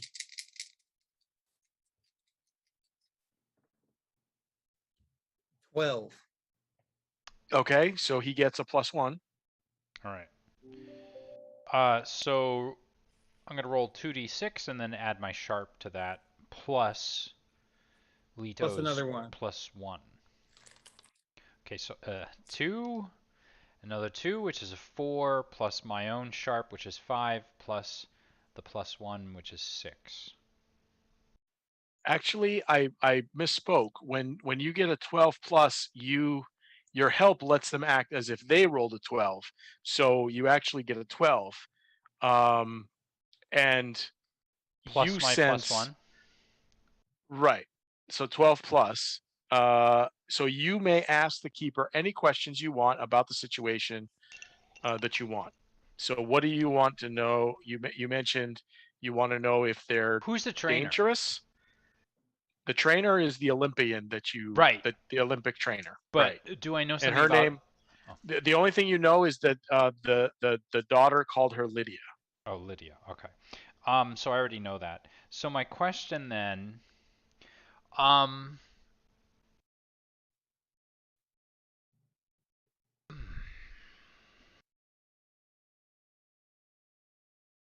yeah, do they look like they're on the father's side, Mr. Worthington's side, or do they look like they're on kind of their own side? So from the reaction of the daughter, Yeah. you can tell that she's quite pleased that you guys are here But how about Lydia? to solve the mystery. Lydia is a little more aloof about it. She's a little more suspicious of you guys. If I have a moment then, and if maybe if Lito will give it to me, I'd like to sort of amble over and maybe talk to Lydia a little bit. Sure, you can. I mean, they just dismounted their horses and they're kind of prepping them to put them back into the stables. So they'd be more than happy. I would assume if you engage them to talk to you. So The daughter is actually very friendly, and she says, I'm Elise. I'm Mr. Worthington's daughter, but I really wish that you guys could find out who did this. Make sure it doesn't happen again. I'm gonna make a little small talk with Lydia just about Sure. horse care type of things, about the hooves and about like keeping them properly fed for running and training them around the track and all of that stuff. And kind of in the midst of it, I'm gonna sort of say, I'm gonna hopefully sort of ask her what kind of boss Mr. Worthington is and how she feels about him. If that's Well, I work for him until next week. oh, Yeah. moving on to greener pastures, perhaps. I Well, I assume a wouldn't. trainer with your skill is in demand, much demand. I was relieved of my services, so You were relieved, and I mentioned several of the like horses that she led, or the riders and the horses that she led to like successful winning, and then I look back at Leto like and just say, but that's what I saw when I was turning off the Olympics, and then I mentioned why would he let you go? I can't really talk about this right now with you. You know, but I'm not going to be here much longer, so Lito, Alistair, stop pestering the lady. I step back. And when I do that, I want to use. I think it would be a read. I guess read the situation. What and basically what I'm looking to see is if you know, if there is bad portent on this grouping of people, you know, if it's something connected to the young girl or whatever, I'm looking for that, you know, if it, you know, because of my visions and so on and so forth. Sure. Go ahead. It's sharp. Right. So that's 6, 3, 9, 10. You even in your vision, you don't sense that these two are in any way a threat, in any way a danger, in any way anything other than from the daughter, you get that she's a little anxious. Okay. All right. I more or less relay that, you know, in, you know, unconcerned terms to Alistair, you know, never really saying the exact thing, but I think we have enough of a rapport where, you know, I play it straight, he plays the goofball a little bit, and Sure. we have our own communication like that. Okay. So I just relate to him what I learned, so Yeah. somebody else knows. Sure. And do you guys continue conversing with them? Like they're just putting their horses away. So I'm gonna leave them to their job and see okay. and try to again fathom through my vision, and we'll head towards the front to meet up with the rest of the guy. Sure. Rest Sounds good. All right. So we'll say that those two events took around the same time. So now you guys are reconvening at the front gate and can decide your next course of action. I mean, you know, out of game, you tell each other what happened. I'm assuming. Yeah. Yeah. Yeah, kind of come together and meet. Yeah. Is it maybe let's say it's dinner time? Yeah, I'd say it's been a couple hours since you've been doing this investigating. So sure. So of course he has to have a nice spread laid out for us, even though Lavinia a buffet. Lavinia had to have crab cakes. So yeah, that's basically what we want. We're ready to go to dinner and compare notes. Okay. You go into the house and you do indeed smell food, and Mr. Worthington does say, you know, the chef has prepared some food for you all, which you're more than willing to, you know, more than welcome to partake in. Do you have anything to report so far from your investigations? I'll relay. Can I read a bad situation again? I guess is it a different use? Yeah, because read a bad situation is almost like the way it's like, you know, is there a threat coming? Right. And there's certainly like this situation, there's no Yeah. There's no threat.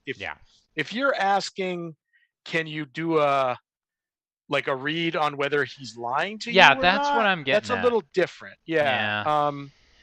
You know, I think you're going to have to get that from the questions you ask and my responses. I don't think it's I don't think it's necessarily a role at that point. Well, and Now, prior to our discussion with him, we would have had a powwow to talk through some Right. stuff, not in Okay. front of him, right? Like, sure, Yeah. that's Yeah, fair. yeah, Yeah, that's what I'm do kind we of thinking. do we Yeah. share the messages that were on the wall to see his reaction? Do Yes. Yeah. we, you know, That's Right. things what like do that. we? Yeah. Here's okay. And maybe everybody's thoughts on how to proceed from here. Yeah. So fine. Lito basically tells you, I got impressions from all three rooms, and then I just give you the jambalaya that I got at the end, and of course me, dropping to the ground, asking about his daughter, and then his daughter walks in, but and I relay my initial thing that me and Nibis knew about me having visions, little portents into the future, but I never.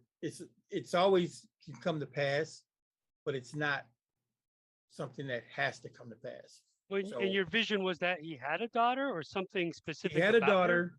There's a problem between a father and a daughter. I don't know if it's this father and daughter, but I got a strong inkling that it is. And then the last message. Did you tell us the last message? I don't know, maybe from my perspective, it was something to do with you won't get away with it. So it's, that's what's there. That's what I got from. So you're thinking the daughter had something to do with this? Not necessarily something to do with it, but more. Left the threatening messages? I think she may be involved unknowingly. She may be a catalyst, a pawn. True. And like you said, we can't assume that they are truly father and daughter. The wealthy do all kinds of strange things. And, we don't want to jump to any conclusions here. There may be another mystery to unravel. That is true. That is true. The wealthy do take in people and raise them as their own. They have the means. So here's what I'm thinking for you all. We met someone at the gate, a rather belligerent gentleman named Mr. Vaught, yes. And he had some vague threats and this kind of thing. But when Darla talked to him, I didn't get the feeling that he was someone who would write those messages. They seem very specific. They seem to mean something very specific, particularly, that first one. We know what you did. We know what you did. That implies that there is a group. That may not be one person. It may be plural, more than one. So I think that's something going on there. And I think this gentleman was just angry. I don't think he had anything to do with this. Liddy, he was a convenient scapegoat for what happened. True. So whoever's behind this, might be even using this person to cover their tracks. What or who? We still haven't determined if it's something. Lito, did you get anything? Did you read anything that you're feeling it's supernatural, or do you think it's just some people? Any clue? Anything you can give us? Steve, I'm gonna leave that to the keeper. Does it seem supernatural in nature from my machinations? The relationship with the daughter, you mean? No, the clues the investigation so far. So that he was reading, when he went in this trance. No, in fact, you don't. It's in fact the opposite. It doesn't seem supernatural. Can I The offer? only thing that felt supernatural was the full moon, the timing. I'm gonna lean in here and sort of assume that at this moment no one else can hear us. I find it a little suspicious that Mr. Anderson is the one that says he's in charge of the Security. the security, and he seemed awfully upset at the idea, or my, you know, inferring or maybe even hinting at the possibility that these tapes were erased. I just find that to be odd. And this is probably going to sound really silly because we've gone through this whole rigmarole where we've been investigating. And actually, I lower my voice because I'm getting too excited now. We go through this whole rigmarole where we're investigating these stalls, and something odd is going on here.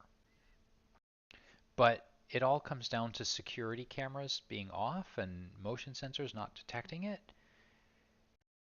Do we know, now that I think about it, we really didn't, and I'm to blame here myself, but we didn't really talk to Anderson very much at all and find out exactly who he is. And I mean, maybe I'm just jumping to conclusions, but if you're not getting any supernatural feel out of it, Leto, could it be something as simple as, I don't know? All right, with that, I'm going to leave you guys for about 5 minutes. You guys can talk amongst yourselves and come up with a game plan. I've got a dog that needs to be walked really quickly. So I will All be right. right back. All right, we'll be here. So my thought process is this, that there's some sort of ritual, where, and now that he said it all seemed kind of mundane. So whatever it is, it's a very pragmatically thought out ruse. And I think the full moon, the reason why it shows up is something supernatural, because the moon is always something supernatural. Well, I think And I think there's they might more be just to trying it. to throw us off by doing it by the phases of the moon. I think that's a misdirect. Well, Leto, you made me leave my mystery machine van back home. So we're not going to get to the bottom of it Scooby-Doo style this way. So who ripped the door off? Yeah, That's what I would like to know. That's disturbing. That would take a lot of people to do. and I don't think anybody ripped the door off. the Would they have blood. a group of people? I just look at them and go, logic. Look at the size of these stalls and look at the width of these. What These ripped up rows. the horse? No, somebody went in and they probably did something crazy, like fought the horse. Maybe they had on some body armor or something. Crazier things have happened. You got to think about these things just like if you were trying to be a sinister mastermind or something. A horse is 1,000 pounds. It could easily crush someone. Yeah, but maybe if it's someone that knew, they could get close, jab it in the neck. Yeah, True. because that is true. and how are the That bodies is true. or the corpses just? In the It's pictures, they're mangled. But after they ripped the door off, do you think the horse would be calm? I don't think the doors were ripped off. I think they were lifted. What, by like a forklift? Exactly.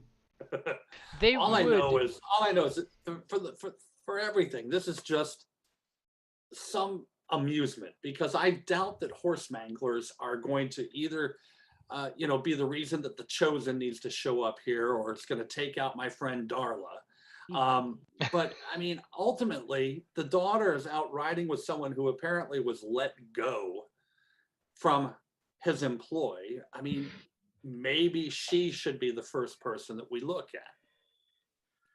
And we still have to talk to the vet. Yeah. Yes. I'm with Darla here though, but that just is awfully convenient.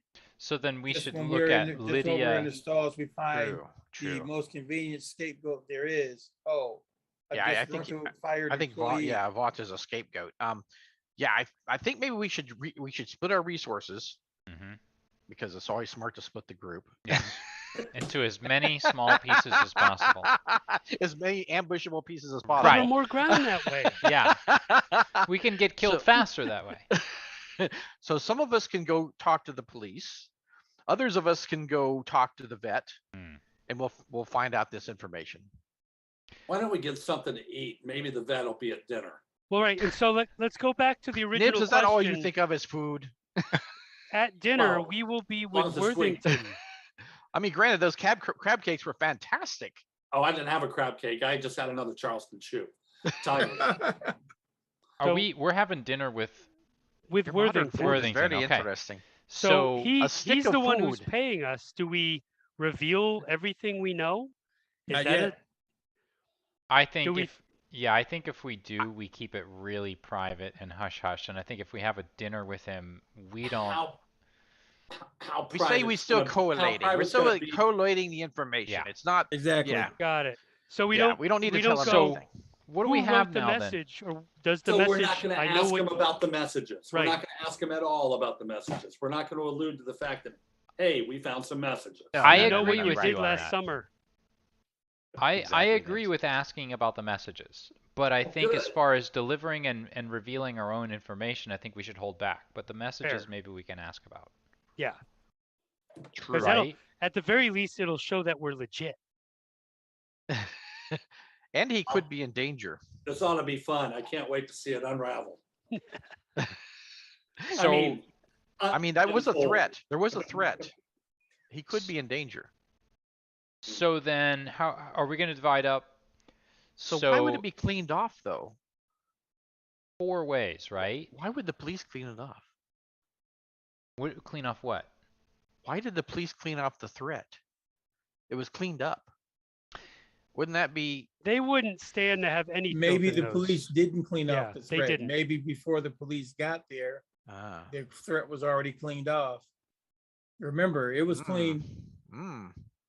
and I Thinking, think it Lito. was clean Possibly, with yes. an extremely strong cleaning material. Mm-hmm. We could see if that same cleaning material is somewhere on these grounds. Can I ask Ooh. a question here for a bit? I assumed that when it had been cleaned, it was cleaned by a service. So there are actual services that come by and they will clean off the biological matter from like a violent death or even a natural death if that happens to be around. Can I ask the keeper a question kind of out of character and out of game and just say, were we running on the assumption that it had been mysteriously cleaned off, or was No, it was under. It was cleaned professionally and thoroughly. Yeah. Matching the level of cleanliness and thoroughness of the rest of the stable. Like this is people who like you get the sense from Worthington that he pays for everything to be immaculate, and these disturbances like were brutal, and he took every effort to make sure that there was no trace of them Okay, left. so this was And after. my thought process with him is that because of that, just from what he was saying and what he expects, he's going to have his own cleaning materials and everything else just in case. So that's the thought process of me asking it the question like that. I do have one idea. Let's just kill the rest of the horses. Nothing to come back for. What? Okay, you hold that idea. We'll get back to it. No nibs. We'll get back to it, Nibs. Don't What do you worry mean, as about it. sacrifices to yourself? Yeah, I was going to say. So The Alistair, board says you don't need to sacrifice it to me. The divine don't Alistair- think like normal people. your phone vibrates and you've received a text message. Oh, okay. And if you read the chat, you'll read what it says. Oh, For a bloody good time call. Someone backtraced his IP address. so I hold the This phone up. reminds me of the time to- Alistair was on Adult Friend Finder. I hold the phone up to my companions, and you read a text that says, Alistair, this is Lydia Bradley. I couldn't talk before, but Elise is in a bad way. If you can meet me later, we can talk. So perhaps if you fellas want to go to the dinner, I will see if I can meet up with Lydia and I'll just go with you. You never know. You might need a capable arm. Yeah, I'll take Lito if he. I hope the security cameras work because I got to see what happens. All right. So at this point, we're going to need to have some decisions. Where's everybody going to? Are you guys going into dinner all together? Are you going to engage? Like Mr. Worthington basically just asked for a report, so he's not going to wait forever Yeah. for it. So Yeah. Right. let's move along to that encounter. He comes in. You see this spread. It's wonderful food. There's a prime rib carving station. There's everything you might possibly want. You Dessert know, table. it's like a buffet at a fine Vegas hotel, and you know, so you can get your fill. And at the head table is Mr. Worthington, and he's saying, please bring a plate, and you can report what you found so far. I stack up a bunch of pies and brownies and put some soft serve ice cream on top of it. That's what I do when I go to the Golden Corral too. I've come up to the table. There is a chocolate fountain on the table as well. So, So I guess me and Alistair are gonna go to the police. We're going to see Lydia. I mean, yeah. okay, so you guys are going to bow out of dinner? Yeah, Nib- I think so. Okay. Nib's hungry. I'll be with him, and I'm assuming Lavinia's in our trio as well. Yeah, I'll stay for dinner. Yeah. So we'll be keeping Warren Worthington busy while Alistair and Lito go and chat offline with Lydia. Right. Just strike up some light conversation. Yeah. All right. So what do you give as an excuse, or where are you? Where do you tell them you're You going? can tell them that perhaps we are going to meet another client that we'd made an appointment to meet, and we couldn't get out of it. All right. Another job. Yeah, for another job. I don't think that he's going to cotton to that, my friend.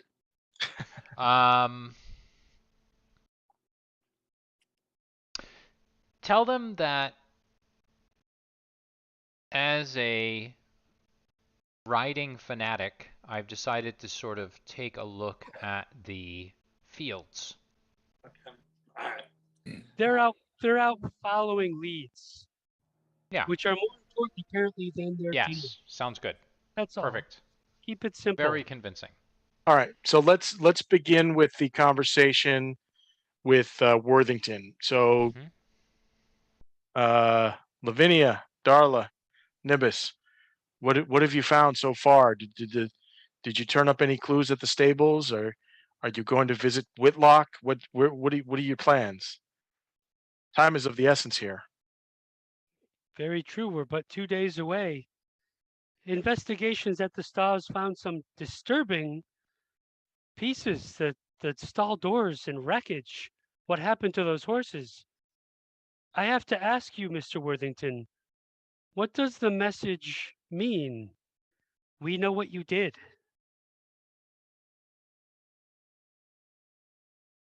How did you? How? This is How what did you we see do. that? This is why you called us in. And You what was hired the the other best. message? I'm clean. Who would threaten you? We need to know. This is why I called you. And I'm so glad that you've seen this, because not even the police saw that. You cleaned it off before the police came? We had to. Why? No, because it's don't you see it's a threat. Wouldn't you want the police to know? Police are horrible. They don't know anything. I kept it from them because I wanted to see what they could turn up, but they turned up nothing. They said it was wild animals. They know nothing. Why didn't you tell us before we went out there? Because I'm afraid the second line, next time is your time, I think that's directed at me.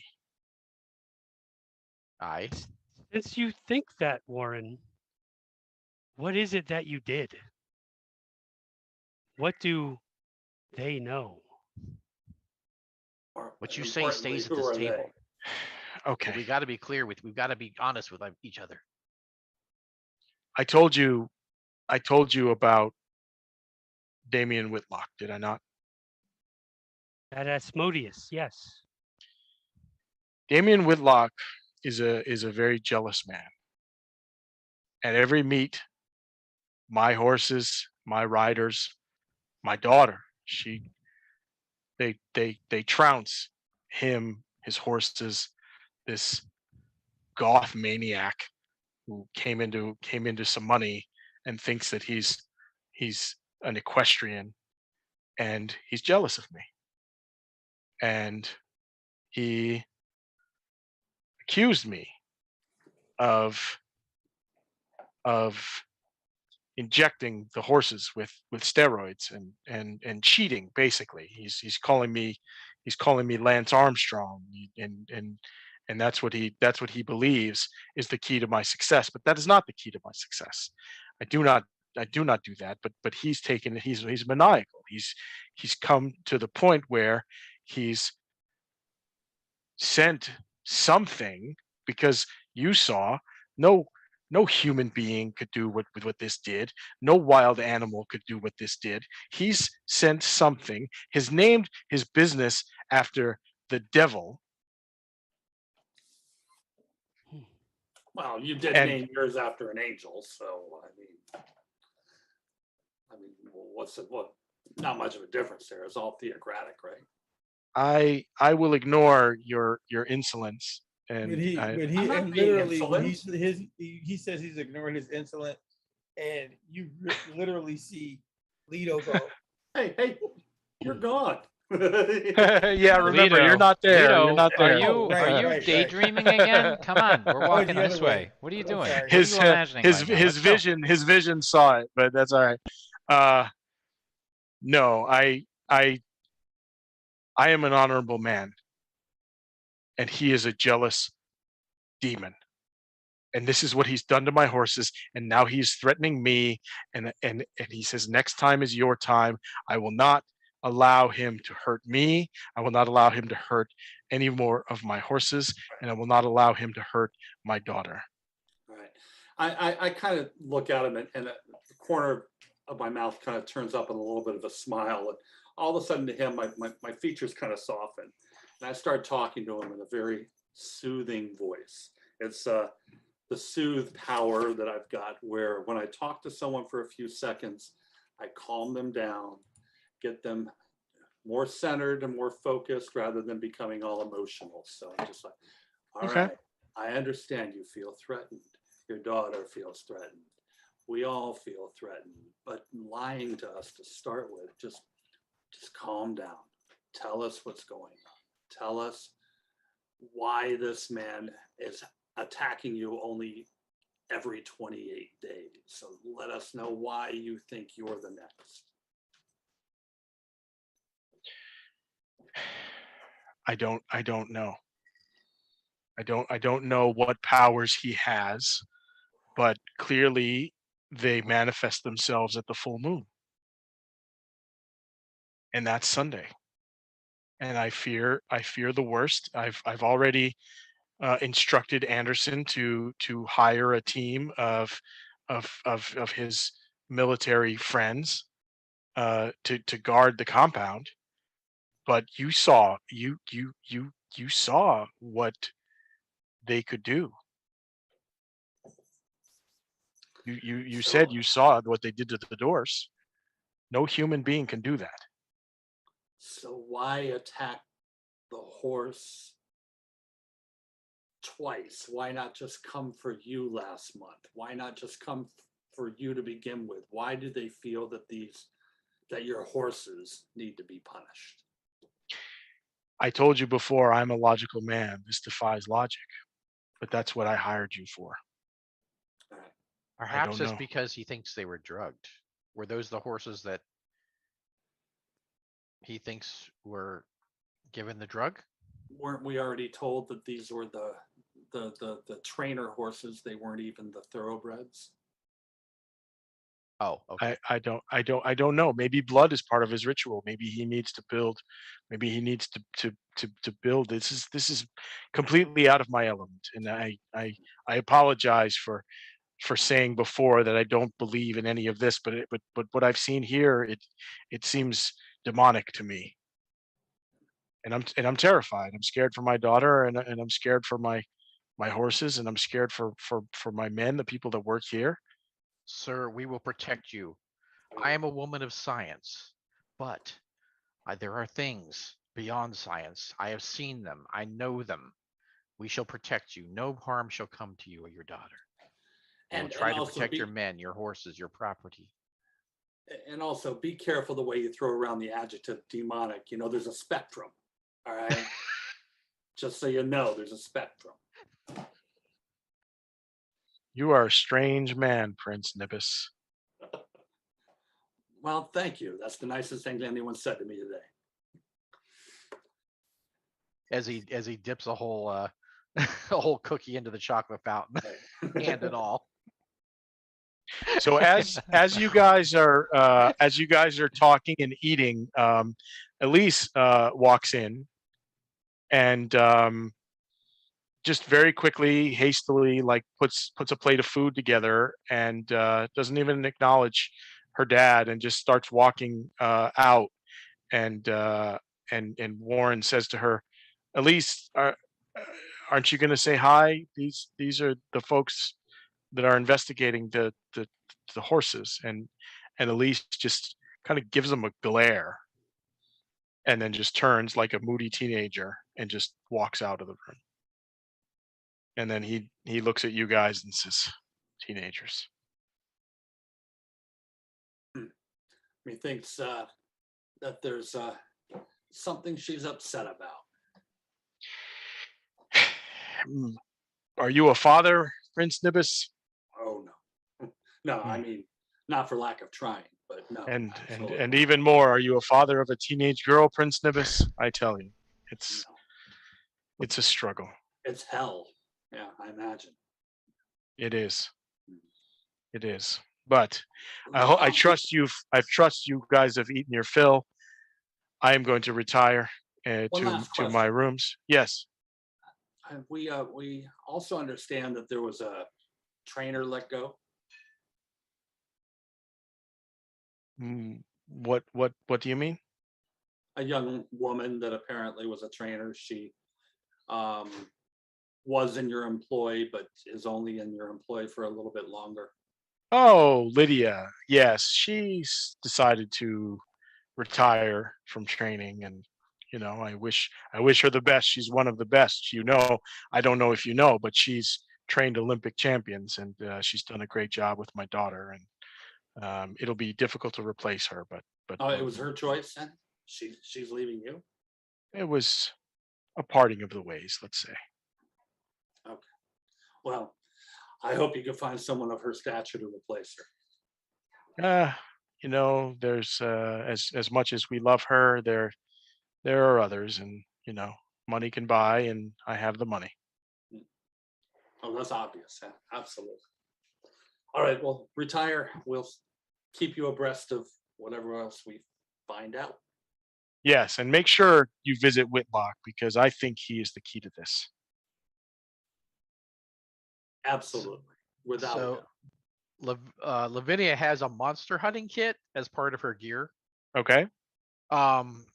So what I'm thinking is, would it be allowed for me to perhaps have charms or wards that I could put around the doors of, the family? Sure.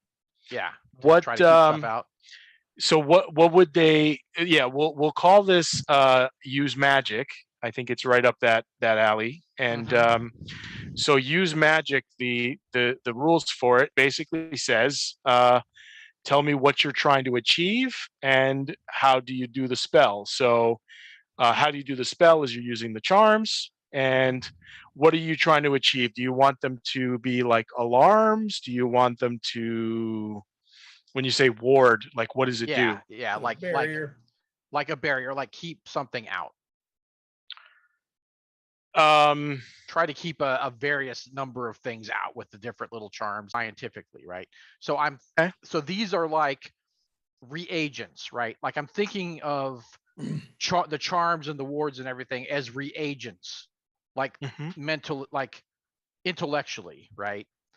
And so I know these things work. You know, I know garlic works against vampires. I know they don't like crucifixes. So those things work whether I know magic or not, right?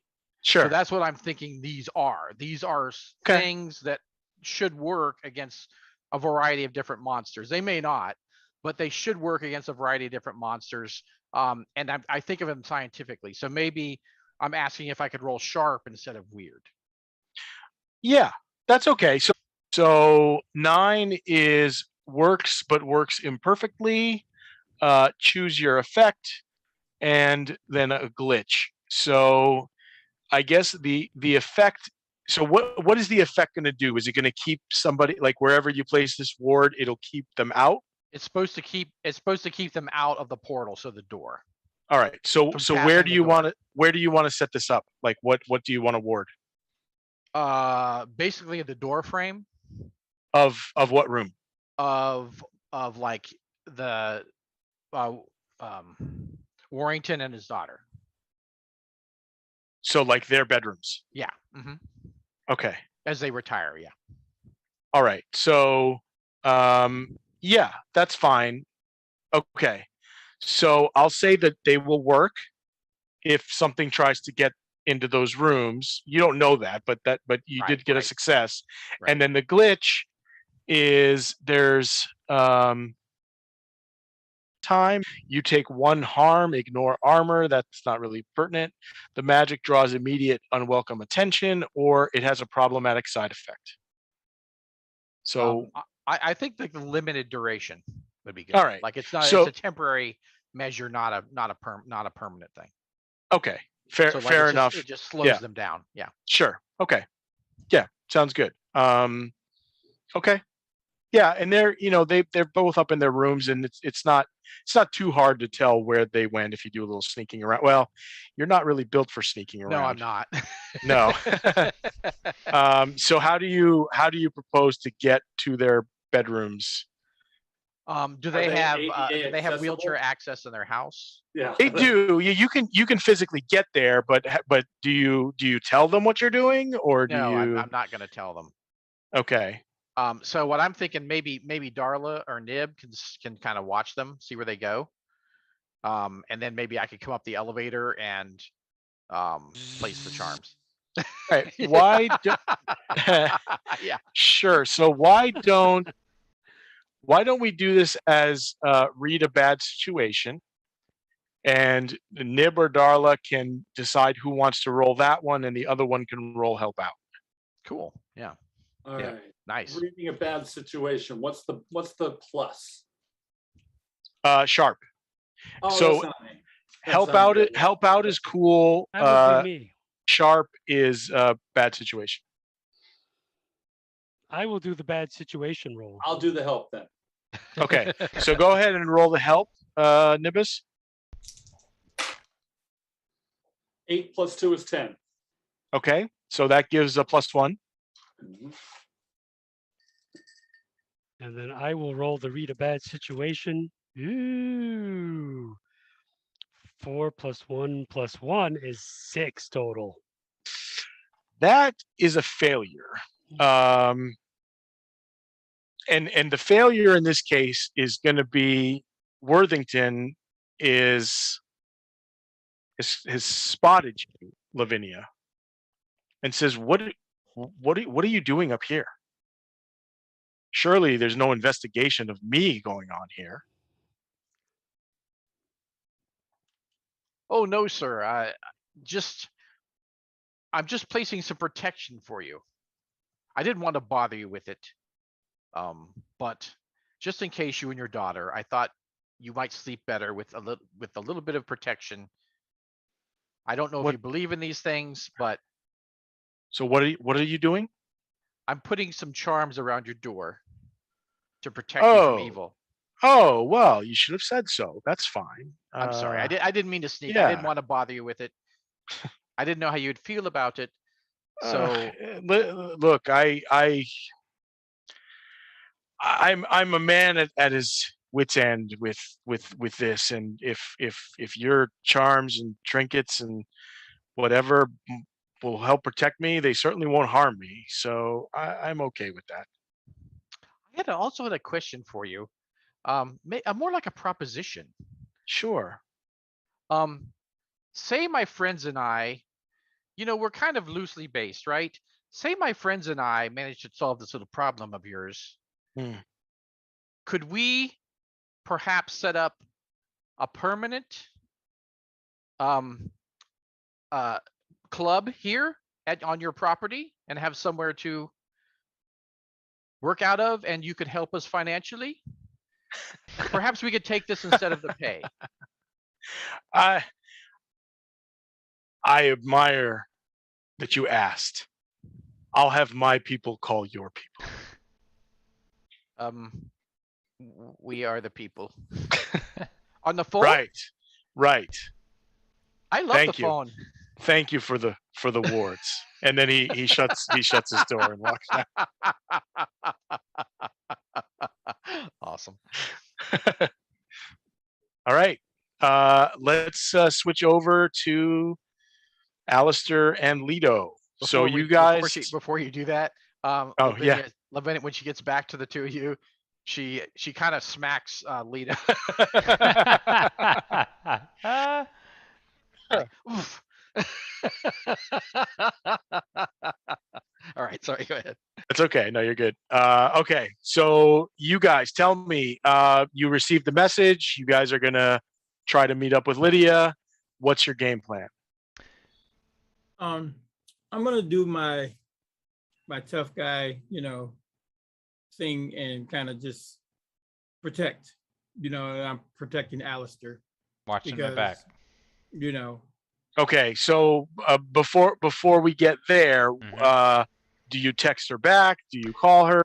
Where do you meet? What are you trying to do? That's what I would do. It's just I'd text her back, okay, and I'd ask her where she wants to meet, and then just run like a little, a check in my head to make sure it seems like it's on the up and up, and then she probably knows the grounds better, and I'm hoping would have a better place for us to talk. Does she come back with a location? She comes back and she says, I don't live at the compound, but I live a mile away. Do you have, and we'll just conversate as if we're talking, but it'll be text. And do you have a means to get a mile, or should I come and pick you up, or we can talk in my car? I would just look at Leto and just say, I'm a little suspicious of this. Don't you think we should probably stick around here somewhere?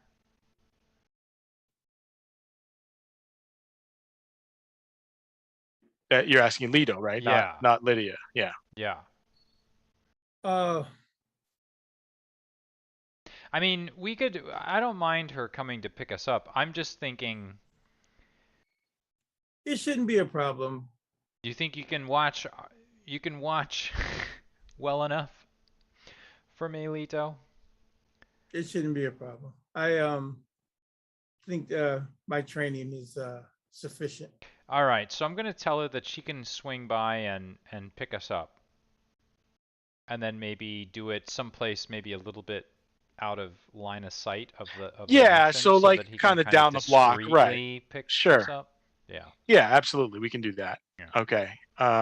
So she makes arrangements to meet you. And she pulls up in a practical kind of car. She's obviously not paid super well, but just a normal like Toyota Camry or something. And she pulls up and turns the lights off and then flashes them twice, kind of giving you a signal that this is me. Yeah. So do you go to the car? Or? I mean, okay. Unless I can read a bad situation. No, I mean, you don't get the sense that there's anything, All right. there's any situation to be had here. Yeah. Like this is, it's a little unusual, but she reached out to you because you had asked her, Yeah. and she, she couldn't talk in front of Elise, of course. Mm-hmm. So, as you get into it, he's like, look, I don't want to speak ill of Mr. Worthington. Uh, I love Elise. She is an amazing, an amazing person, but she is not in a good situation here. What is the danger, Lydia? Just tell us. That's what we're here to do, is to help. Mr. Worthington is a very competitive man, and I think he sees Elise as a tool for his own glory. So are you saying that he is maybe forcing her to take lessons with you and train with you when she doesn't want to be? Is that what you're trying to get at, or is there something She more sinister going on? No, she loves riding those horses, but he So wants your me to line of push her. thinking, He wants me to push her further. so And we had a falling out about how far I could push her. And she's a fragile mind. She's a 16-year-old girl. I wish she were stronger, but she's not, and she does not want to defy her father, but what he's trying to push her to do is too much. It's too much. He does it with the horses, and I'm afraid he's going to do it with her. sounds like a good sounds a good reason to fire you. He has supported me for many years, and it was a parting of the ways that had to happen. Uh, like I said, I do not want to speak ill of him, but I do not like the direction that he's going, and I fear for her mental health. Lydia, I don't mean to shift gears here, and I appreciate the fact that you're entrusting us with this information. But why don't you tell us, what do you think happened to those two horses? They were trainers, correct? I you were hired for this. I don't know. It's very weird. Mr. Worthington is very secretive about it, but I know that it's troubling him deeply.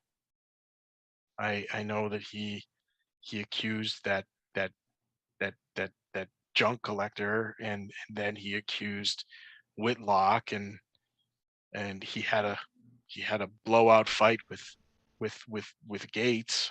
So I don't know. But Lydia, let me say something. You're very concerned about, of course, his daughter, but you saw what happened to those horses, did you not? At least in photographs. I, thankfully I didn't see it graphically, but I heard. I mean, people talk, and I know that they were mauled. So It, Eileen it, his daughter may be in more trouble than you think. Surely you must have come up with some theory as to what may have happened. I I mean, I hadn't given it that much thought. The police seem to think it's some kind of animal, maybe a grizzly bear. I don't know.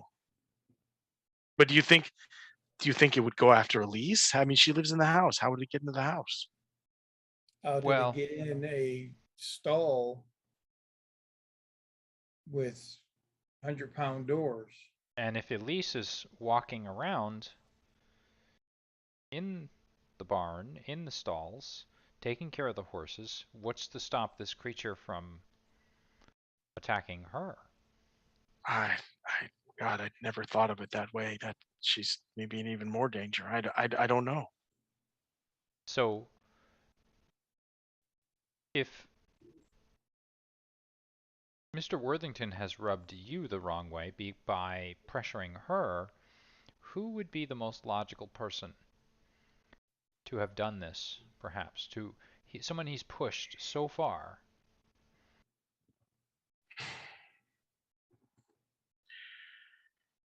I don't know. I don't know that I'm the right person to answer these questions. I I I I wanted to talk to you because I'm afraid for Elise and Lydia, yes. Lydia, just calm down for a moment. In these moments of listening to everything and the suppositions and the ideas that you're speaking about make me think more along the lines that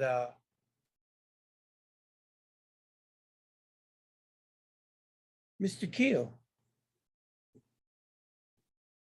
seems to be very on the inside of everything.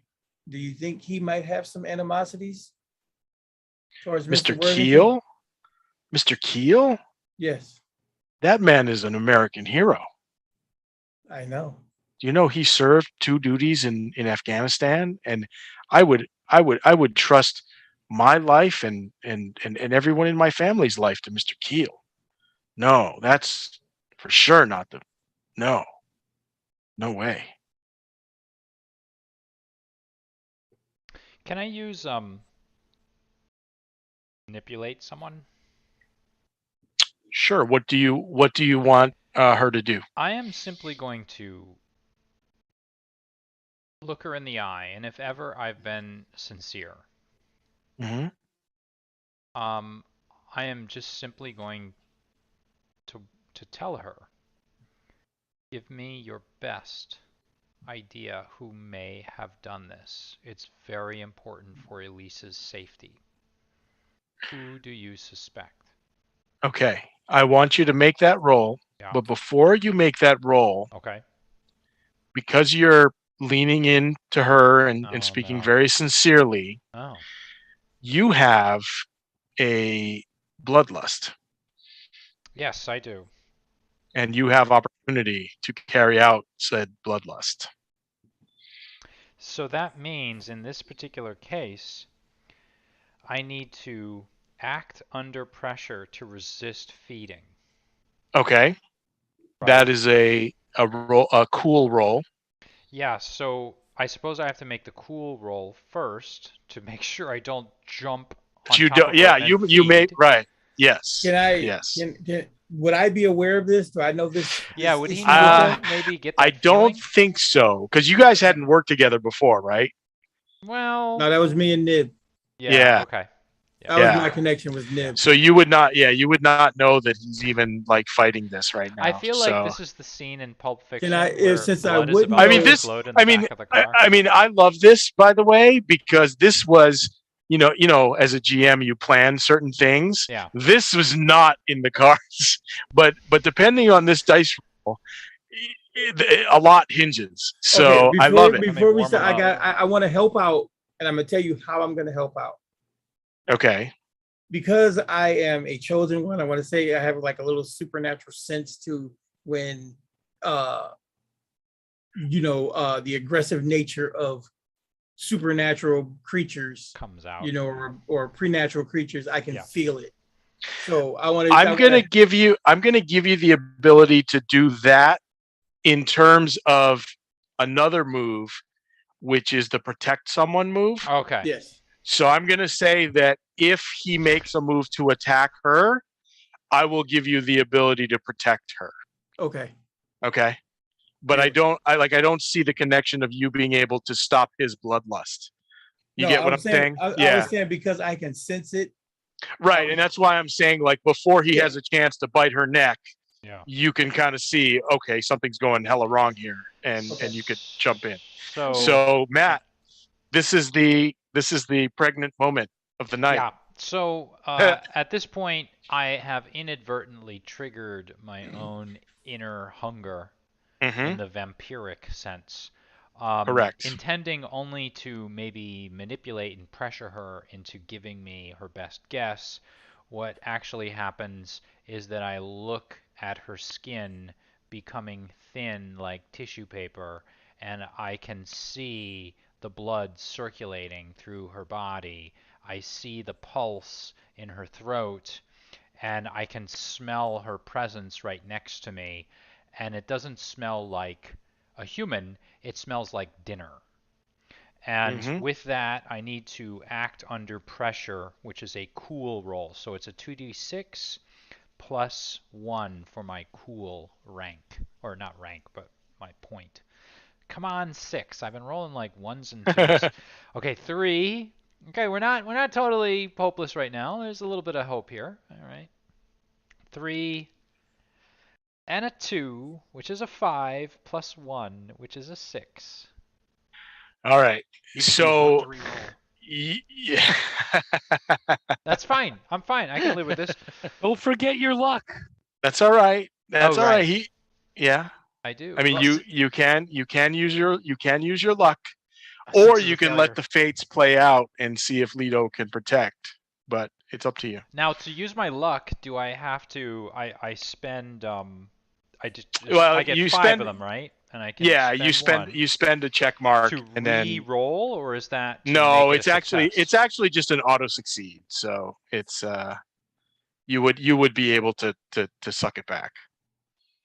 But I think the proper move is to let this play out. But I'm gonna that's all let right. it play out. I am, Yeah, and I'm yeah. not trying to be meta here. I'm thinking that my character, I'm sorry, that Alistair is suspicious of this woman, and I have been pressuring her for an answer, and I've tried to use manipulate, and it just, to me, it feels like, here's my theory. She's sabotaging the horses because she doesn't want the daughter to ride or something. I don't know. Like she's trying to like get the dad to be less involved. I don't know. So I'm going to let this play out because for better or worse, I just don't quite trust this woman.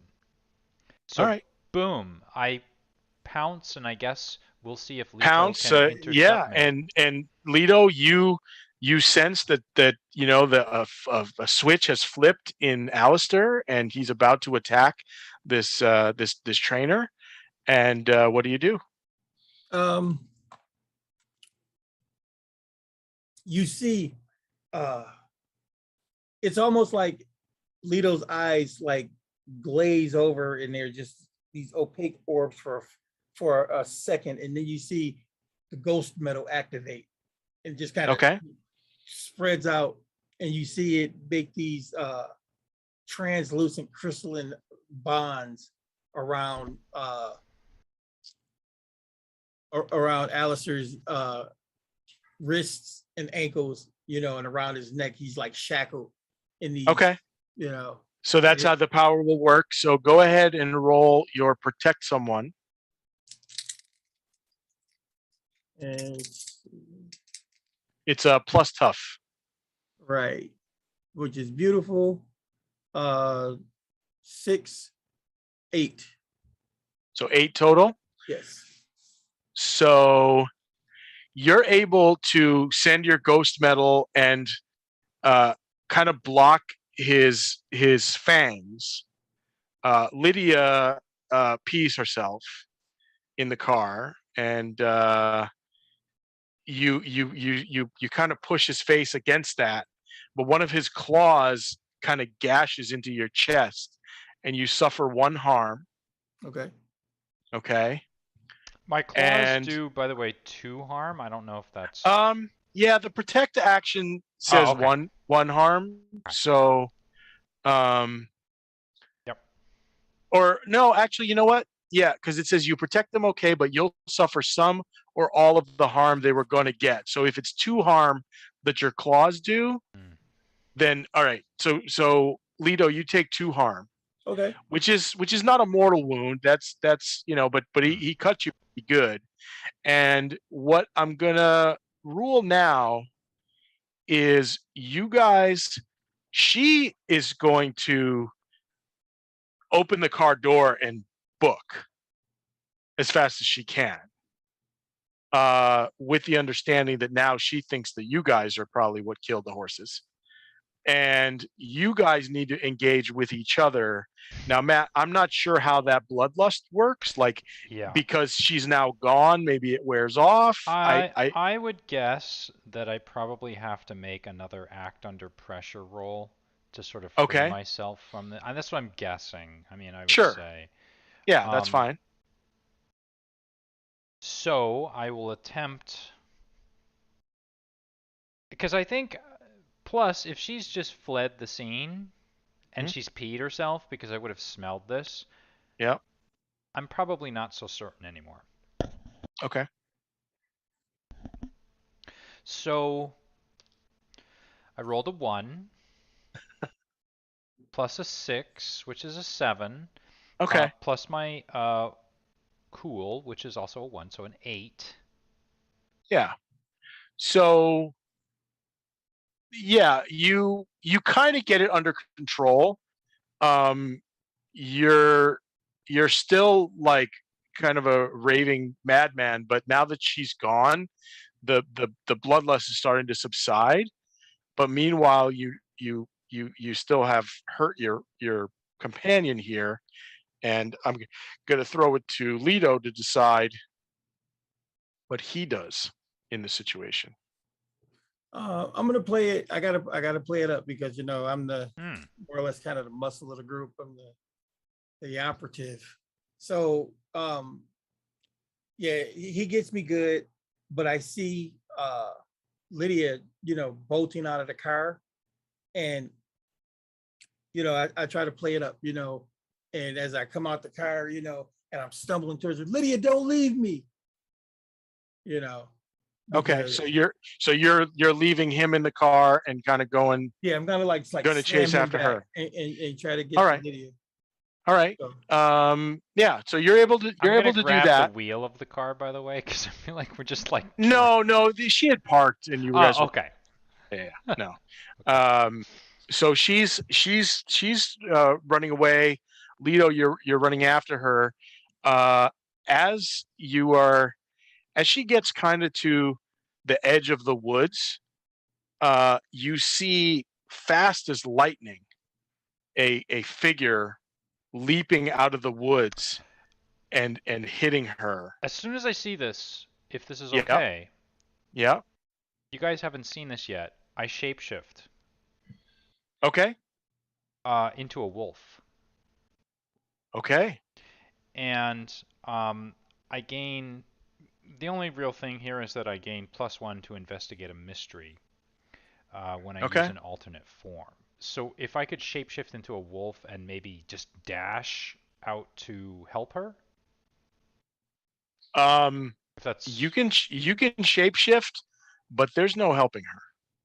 This creature has basically tackled her and mauled her and has jumped back into the woods.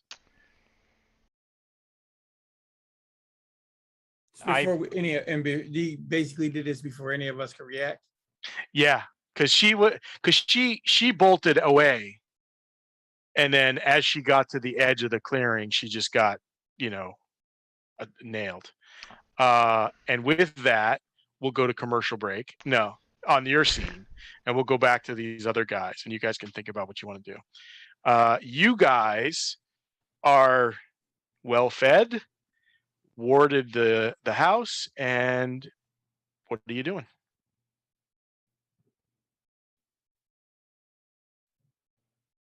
Well, I'm going to head down to the living room and lay down on one of those fancy couches that he didn't want me to be on.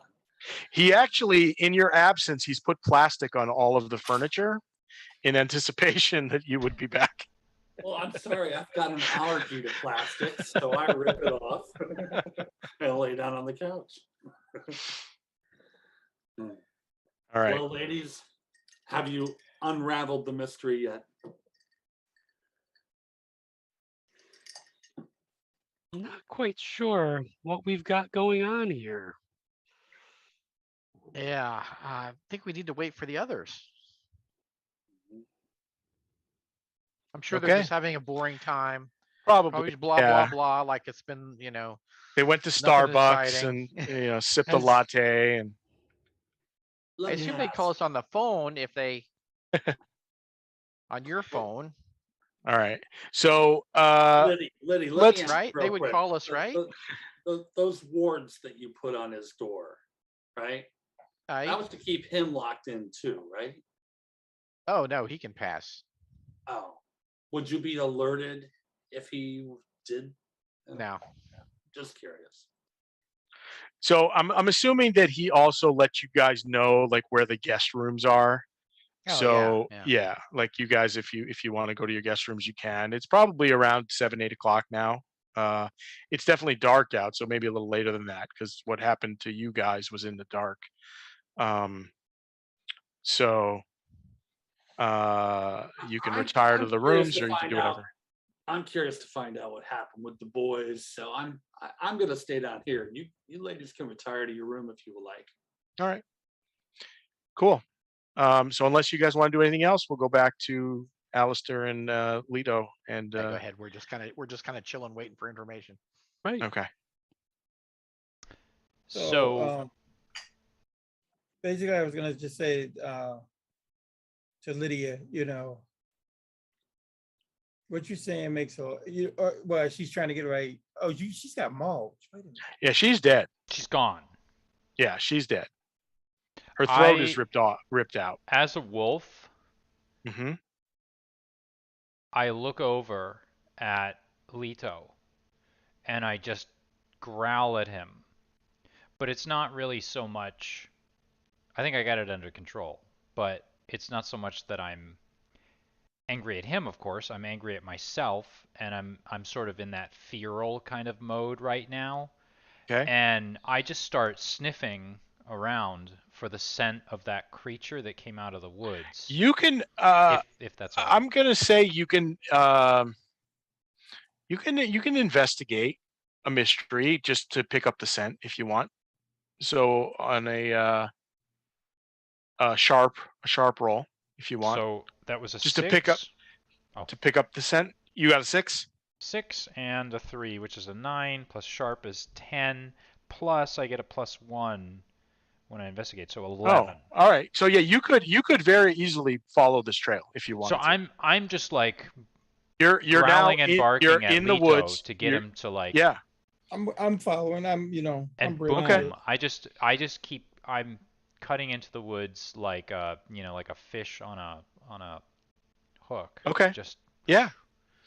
All right. So you make your way into the woods, and you definitely have the scent, and now you're getting closer. You can even see this figure, which appears man-like, but moving with the grace of an animal, wildly, like running up trees and kind of swinging from branches, and trying to get away from you. But you definitely feel like you could keep up. then I'm just gonna continue until I can catch up, if I can catch up with it. Okay, so Continue you're the making your pursuit. way over there, and then Lido, what is your posture here? Are you following along? Yeah, basically, you see, them doing that, but Leto, you kind of get the impression that he was, he spent a lot of time running through the woods and bobbing and weaving through trees and following the trail. And you see, a ghost metal ikwa in his hand. That's a short spear that the Zulu warriors used. Okay. Running, but he's running and following, and he's just a little bit behind the wolf and the other creature. All right. I want you to make a read a bad situation roll. Absolutely. And that's that's a sharp. +1. 8. It is an 8. So you can ask me a question about the situation. What's the best way in? What's the best way out? Are there any dangers we haven't noticed? What's the biggest threat? What's the most vulnerable to me? What's the best way to protect the victims?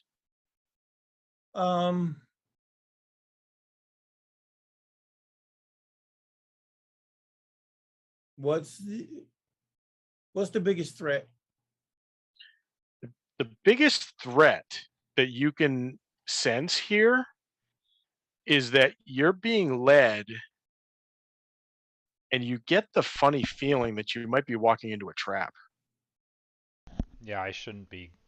I can't Could control I myself, but yeah.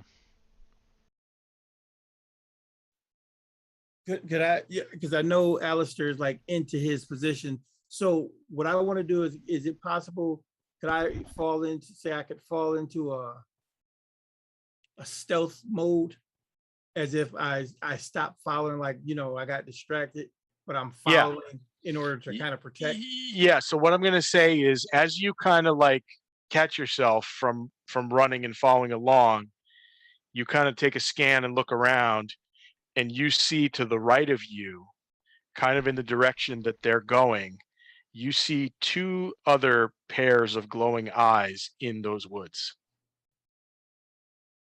Okay. Yeah, so that'll be my move. It's then I'm gonna kind of pull back so I can follow everything and, you know, be the. Okay.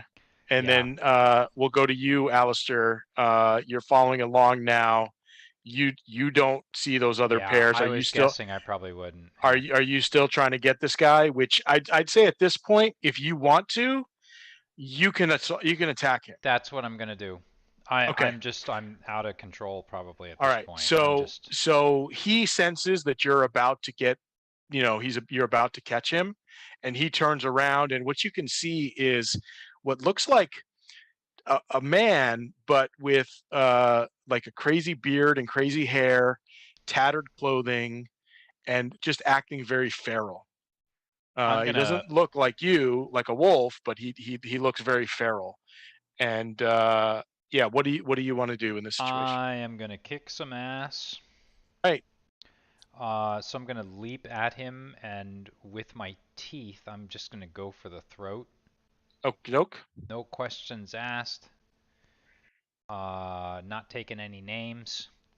And I don't get any bonuses with this, except my teeth do 3 harm instead of my claws doing 2. Okay. So just roll for You roll roll plus for kick tough. some ass plus tough. Yep. Fortunately, my tough is 0. Okay. Rolled a 2 Oof. and a 5. Oh, okay. I thought you were snake eyes. All right, good. Oh, not So total. So 7. So that's a 7. You and whatever you're fighting inflict harm on each other. The amount of harm is based on the established dangers in the game. It usually means you inflict the harm rating of your weapon, and the enemy inflicts the harm rating of their weapon. So you're biting, correct? Yeah, it's a 3 according to this. So And I you're just want to add that I had a sword and clothing, and I assume that when I transformed, the clothing is shed, the sword was dropped, okay. and now all I have are claws and a bite. That's fine. So you will take um, 3 harm. Yeah. Do you have armor in that form? No, I do not. Okay. So you will take 3 harm, and you will dish out 3 harm. Okay. Okay.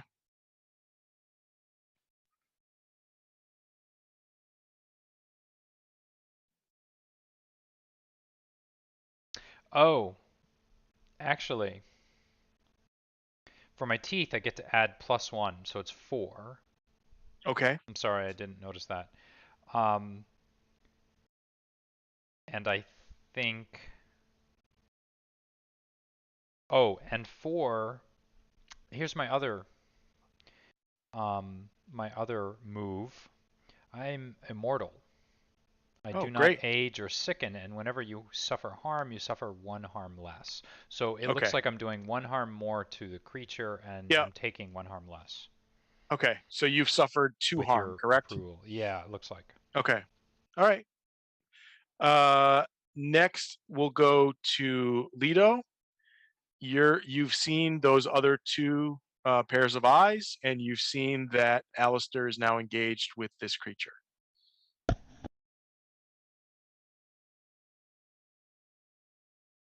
So I see that. What are the other 2 creatures that was following him? What are they doing?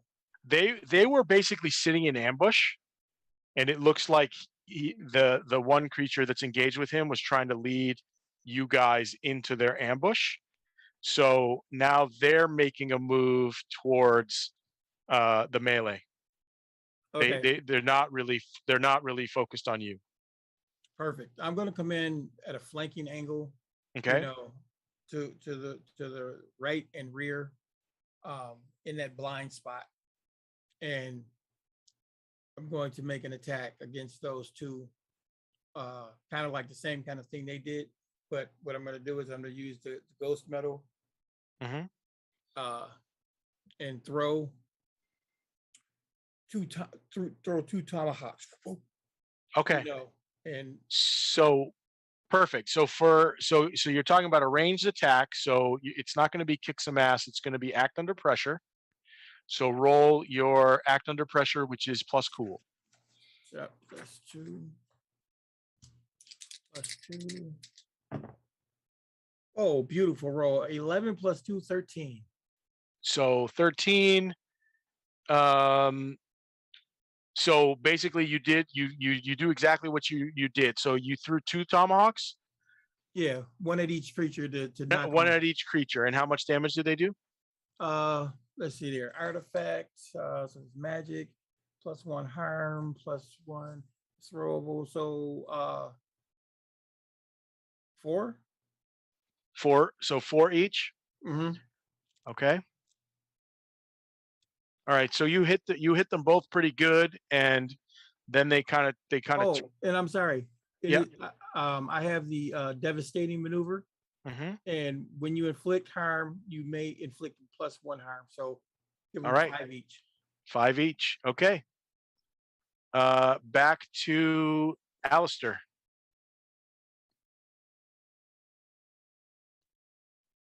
All right. Kick some ass.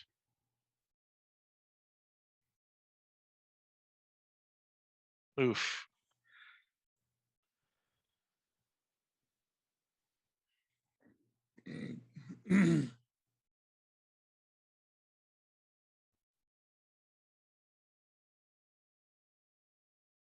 So you're gonna take 2 harm.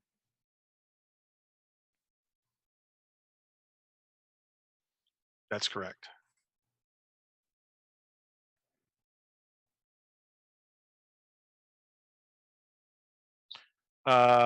Lido, next up. Now those two that you hit with the tomahawks are now making their way towards you and closing fast. Okay, so the maneuver I want to use is going to be I just basically trying to throw them off to make them just place myself in their vision. You know, maybe it's an attack I can do with the ghost armor or something, and that's kind Okay. of what I just want to do is let them come in and throw them off just to keep them busy. So, Alistair can finish off what he's dealing with and come help me. Okay, so it's kind of like a distraction type maneuver. Yeah, distraction, staying maneuver. All right, go ahead and roll. Is that like a special move that you have or something, or is that No, does that's that me fall just under? that's just me making a move. You know, All right, so let's call it a kick some ass, but instead of doing damage, you'll just like kind of gain initiative on them and gain, like prevent them from doing anything. So go ahead and roll tough. 7, 9. Okay, so they're gonna hit you for 2 points, I got 1 and point they're of armor. oh, you have a point of armor, so that reduces it to 1. And then they're going to be kind of taken out of the action by your little maneuver. Like they scratched you, but they're out for the next round. As this is going on, you hear some shouting coming from the edge of the woods, and then you hear a couple of bursts of gunfire, like from assault weapons. And the two that are engaged with you, Lido, Mm-hmm. just crumble under the hail of bullets. And then Alistair, you're what's your next move? Now, are you a wolf or are you a werewolf? So you're like an actual animal. Okay. So you're an actual animal at this point. Okay. Okay.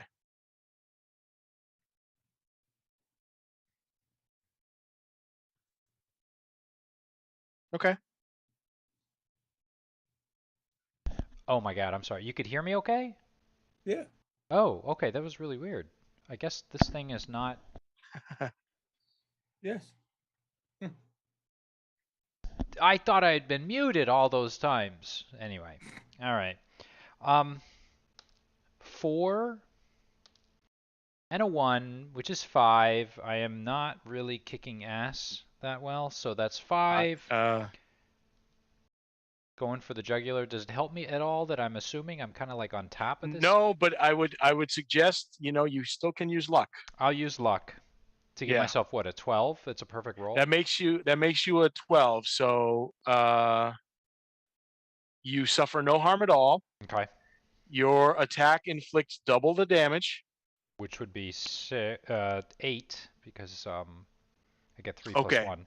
So with that, he crumbles under your jaws, and the creature is dead. And now, from the hail of bullets, you guys can make out that Anderson Keel is there with a couple of security guards, and they're saying, "Halt!" And they say, "Leto, is that wolf attacking you?" No, idiots. I start growling at them, probably not being able to help myself. I'm not going to jump at them, but I'm just growling at them. And I'm probably trying to cool myself I'm gonna grab down. him by the scruff of his neck and like a mystical pressure point that helps, calm the savage beast when he's in another form. Maybe not something that I could do if he was in, man Why? form. Yeah. Why don't you give me a manipulate someone, and we're gonna use the manipulate another hunter. And and if it helps at all, I probably would not resist them. I would probably get myself at least under that much control to. Yeah. So why don't you do him. that, and I'll give you a +2, and it's a charm roll, and I'll give you a +2. All right. Well, God, thank you so much. I now have a 7 because I have a -1. Okay, then all right. That's barely a success, but that's good. I'm glad. Yeah. Because I didn't want to kill. I didn't want a TPK here with you guys anyway. Okay, so you get it under control, and then Anderson's like, what in the world is going on here? So I'm kind of half. I'm gonna say now I can sort of half return maybe, and maybe I am werewolfish as I'm morphing back, and I'm just growling out. I look at. She's dead. She's dead. She's dead. Yeah, I look who's at dead? I look at Worthington and go. No, it's not Worthington. Remember, it's Keel. It's the driver. Yeah. I look Keel dead in the face. I go, interesting. And I'm kind of a mess. These things attack out of nowhere. Then you show up just at the perfect time. You're good. And you can hear the sarcasm dripping in his voice. As he says that, I kind of take that to heart a bit, and maybe my ears lengthen a little bit, and I morph a little bit back more into a wolf again, and I'm sort of doing a double take. But I'm not attacking. But it's like this. It's just dripping with the sarcasm of, right. I don't trust you, and I want him to know it. I'm not gonna say anything outright to him, but he knows that I got my eye on you, buddy. And like Fred from the New Adventures of Scooby-Doo, where he was like, the one from the 90s, all conspiracy theory, where everybody was the ghost. Yes, exactly. That's who I am. So his men go over to those creatures and just start looking them over. And if you guys want to watch them, but basically they look at them. They look basically human. And now the kind of the feral bloodlust has kind of left them, and you're seeing basically like three, kind of poorly, shabbily dressed people, two males and a female, that have been ventilated and mauled. And Anderson turns to you, Lido, and says, "You're suspecting me. Miss Bradley's dead on the side of the road, and these things are here. And this guy turns into a wolf." It's a Yeah. coincidence. That's the whole point. What happened to Miss Bradley? Why was she out here? Why are you guys out here? Why aren't you at the compound? I'm dead silent and I'm just hanging my head, and I'm halfway between wolf and human form. So I probably look like a werewolf. I think this would be an act under pressure for me. Sure. And I just act under pressure basically because I am very much like Mr. Kill. I was born to this and trained for this. So yes, there is a conspiracy behind every door. There's always a liar. So he looks and goes in his best way to put that underneath, and not, latch onto it that way. So basically what he wants to do is manipulate what's the name in order to make him give him something. And he understands Okay. that, and he basically understands that I'm a soldier too, and it's maybe a All right. respect thing or something. Cool. Go for it. Go for a manipulate roll, which is charm, plus charm. Yep, it's gotta be -1. Still a good roll. I got a 7. 7. All right. So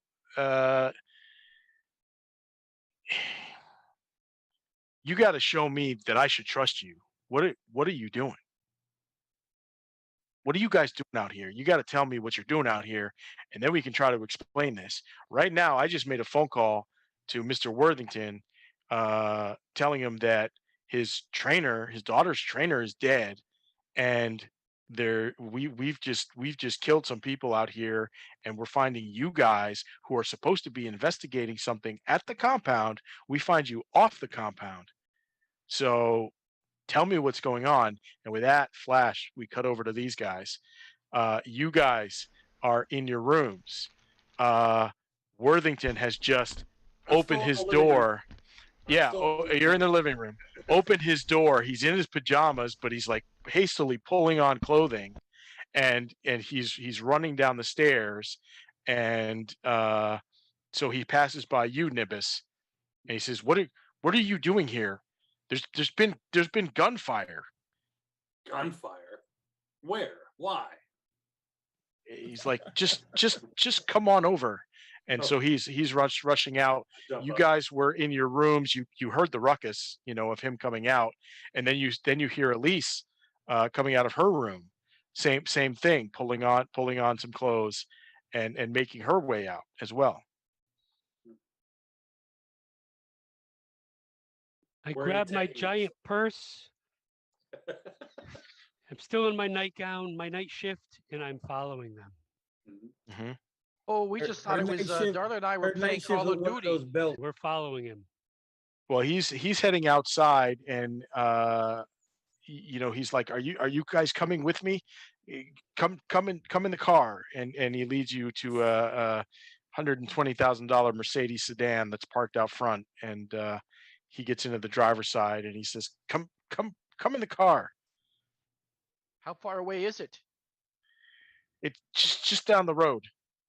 It's like a Darla. mile down the road. I will get in. All right. Get in or get on my chair. Yeah, Lavinia, how fast can your wheelchair go, or do you want to get in the car? Pretty fast. Pretty fast. So I'm just going to take off the direction you said. Okay. With Darla hanging on for dear life. And just a cloud of dust just kind of chokes you as it speed as the chair speeds off. All right, and then Nibus, I'm just following after. I'll get into the Mercedes. I you'll guess. get in the Mercedes. All right, so you guys are in the Mercedes. Lavinia is a little further behind, and you guys make your way over to the scene. Woohoo! Where at this point we'll pick up back where we left Oh, off. this is exciting. With Keel. All right. And- So and basically, Lito. when he says I have to prove to him, I just look at him and I go, "You asked me to come here. There's something going on in this place. I can feel it. I know it. Something's wrong with the father and the daughter. Something's wrong. Someone's doing something they shouldn't be doing. I'm here and I'm gonna find out who, and I'll make them pay." Well, right now we've got 3 dead bodies here, and one we know is innocent. You guys just stay here. Worthington's going to be here any minute. Before Worthington gets there, I show him the fact that we had text from Lydia and what she was saying, and I give him that look as if, can you tell me anything about this? All right, hold on 1 second. Oh no, we broke the GM. I know, maybe. We, at this He's had point, his last straw. He's done with us. Has anyone even bothered to check IDs on the bodies? Do we know who those people are? Yeah. They're shabbily clothed. Just Local saying. homeless. All right, so Keel kind of looks you guys over and says, "All right, you," and points to you, Alistair, says, "You change back and you're a human, and you, Leto, I get a good feeling about you. I think you're a good man, but I gotta bring you guys in, and we're gonna go back to the house and sort this whole thing out." And he motions to his guys to get the bodies and kind of like just search them and maybe drag them back to the road. They got here in a kind of a Humvee vehicle, like a Jeep. So that's what they're doing. And then by that time, you guys have arrived. And Worthington hobbles out of the car with his cane and he says, what in the hell is going on here? Yes, I'm very disappointed in both of you.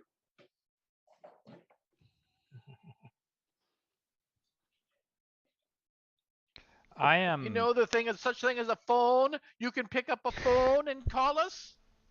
Yeah, even the couldn't do that, Victorian Mom? lady. Even the Victorian lady knows that you can pick up a phone and call. The two of you are hilarious.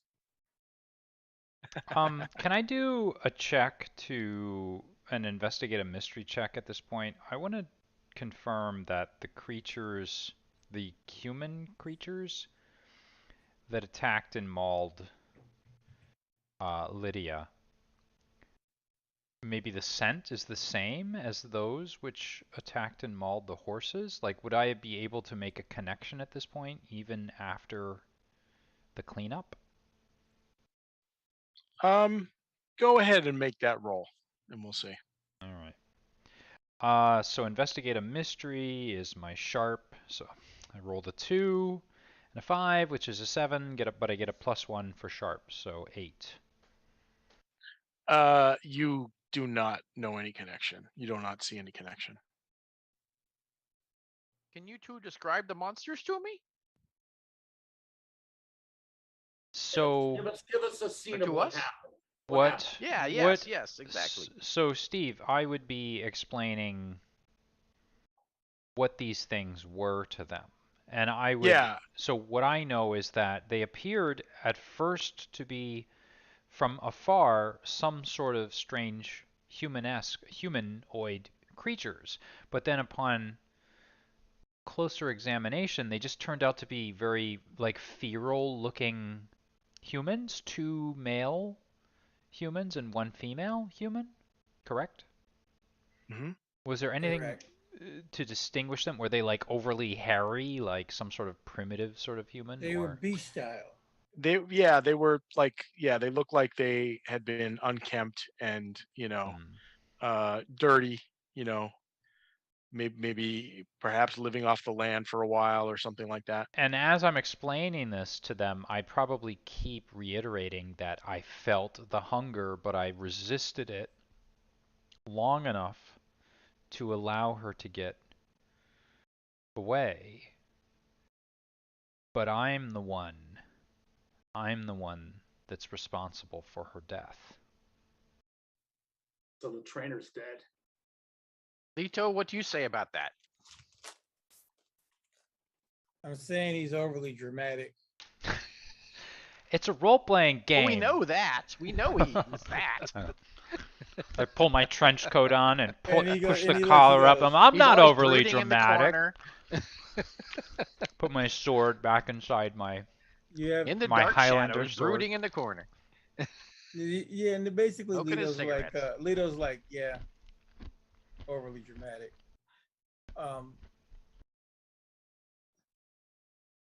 This is all connected in some way.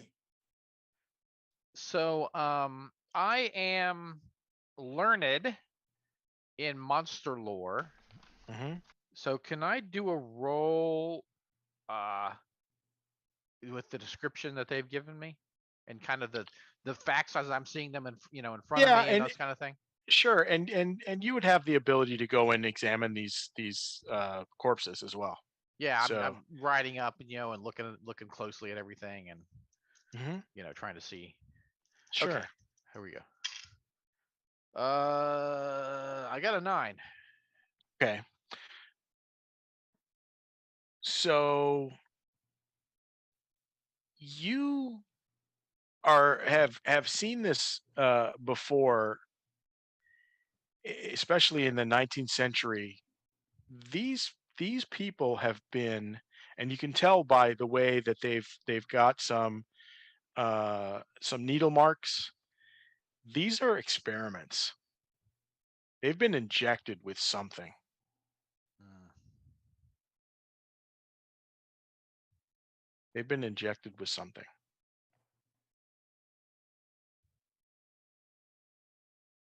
See the dark lines running up their arms. Whatever mutated or changed them was not supernatural in nature. So you now see Elise next to her dad, and she's like hysterical, and she's saying, "Daddy, what people have you brought here? What's going on here?" And Warren tells her, "Hush, hush, dear. We're gonna figure this out. I think these were the men responsible for this."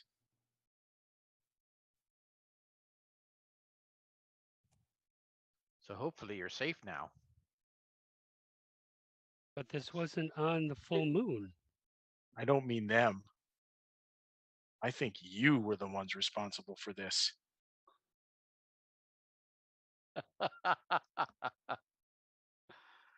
You killed Lydia. Good. Did we? I snap at that. I do snap. Did we? Sorry. I And then- While he's talking about Lydia, by the way, I'm keeping a close eye on Anderson while that's being discussed. Well, So Anderson. Right. Yeah. And I'm glad you said that, because as you can, like, Anderson at this point looks very conflicted. He's kind of looking back at at at Worthington. He's looking back at Alistair, who he saw transform into a wolf, and then he's looking over at the bodies, and he's trying to piece together like what happened here.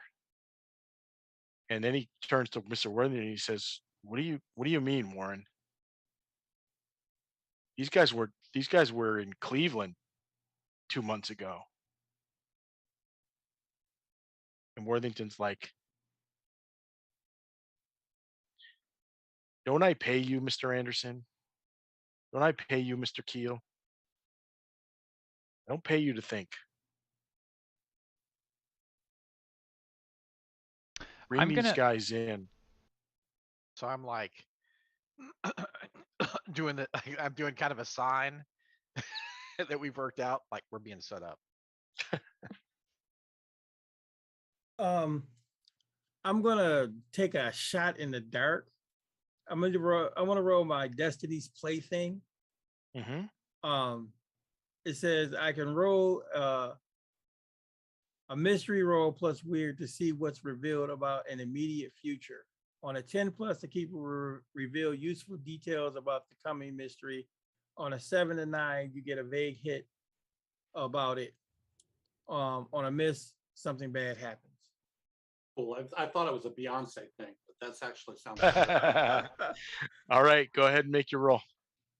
All right, here we go. 9, 8. So it's an 8. Yeah. And what was the 8?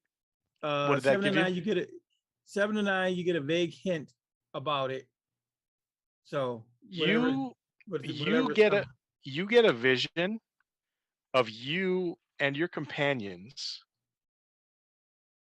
bound with chains like manacles and a creepy looking doctor injecting you. Mm-hmm.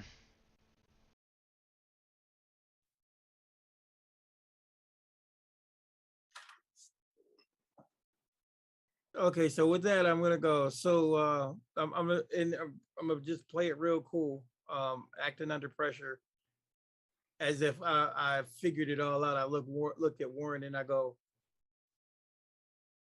so you really think you're gonna get away with this by making it look like it was something we could have done? You see, you've revealed yourself. You revealed everything we need to know about you and your training grounds. All right. Worthington drops his cane and he starts slow clapping in true Matt Yancik game master villain style. Wait a minute, This he is didn't true. twirl his mustache. He needed to twirl his mustache first.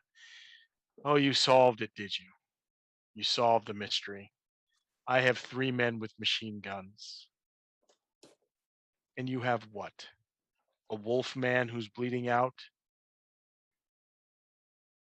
Some dime store Indian shaman who's bleeding out? 2 old ladies? And this dirty old man?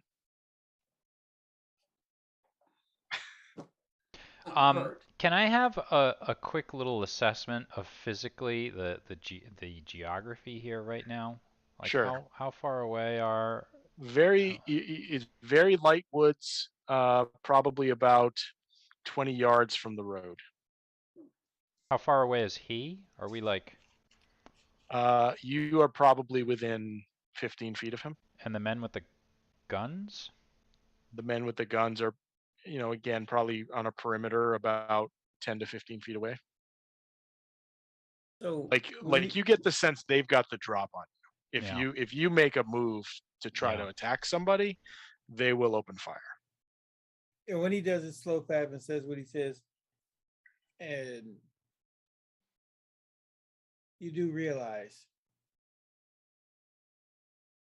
that you'll never be able to get away with this far-fetched farce.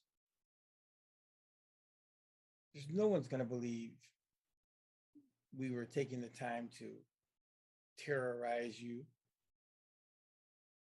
What is this, your child breeding, your breeding pin? You're going to try to push this young child to be something she's not? That's it, isn't it? You bore me. You bore me, sir. You might as well reveal your plan. The police are already on their way. The police are already on their way. You know you wanted to reveal it. Are you looking for a Scooby-Doo moment? I would have gotten away with it if it wasn't for you meddling hunters. Is that I what you're looking for? shapeshift Yeah. again.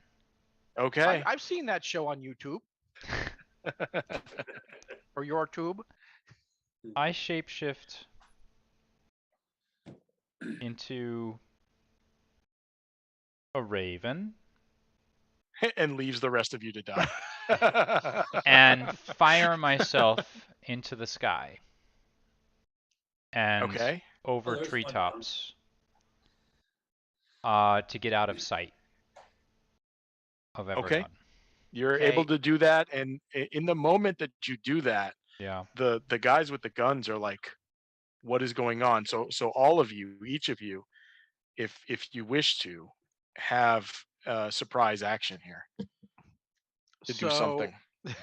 So I think I you think- guys, Nib, I would just give Nib the old shoulder nudge and, incline my head to the one I'm gonna go after, and just spring across him, like pull his, kind of garrote his weapon up around his neck using the ghost metal.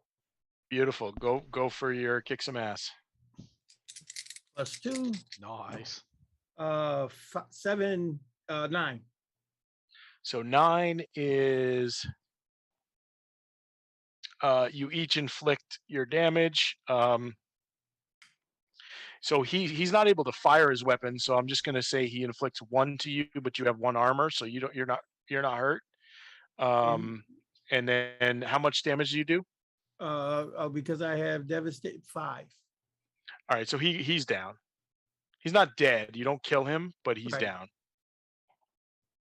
Okay. Nicely done. All right. All right. Who wants to go next? I'm going to go next. As he's making his action, I pull out my tiny little sack and just kind of grin. Say, I look over at the next guard and I go, "Hey, did you ever see the Rocky and Bullwinkle show? Let's see what I can pull out of my hat." Oh And I no. reach in and I pull, and I figure what I do is I do this kind of random, and like since I have 5 opportunities that I'll roll a die, and if I get a 6, I get to choose which one comes out. What do you think? Did you read my character sheet that I sent you? Yeah, I did.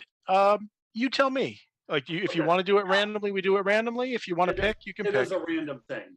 All right. Essentially, guys, what this is called a 5 demon bag. So Yeah, it's pretty awesome. I took it quite literally and said, "All right, It's pretty awesome. I'm going to yank out." I rolled a 6, so I'm going to bring out fur. All right. I reach in, and it's more like a portal, and this half stag, half man creature kind of comes out, and he's crackling with electricity. He throws out both of his hands, and the electricity envelops the bad guy, so to speak. But I think I still have to roll. Okay. All right, here goes. And I did roll an 8. And That's I don't on- have any bonuses. That's on Kick-Ass. Yes. on Kick some Kick-Ass. ass. All right. So bonuses would be tough, right? yeah, All tough. right.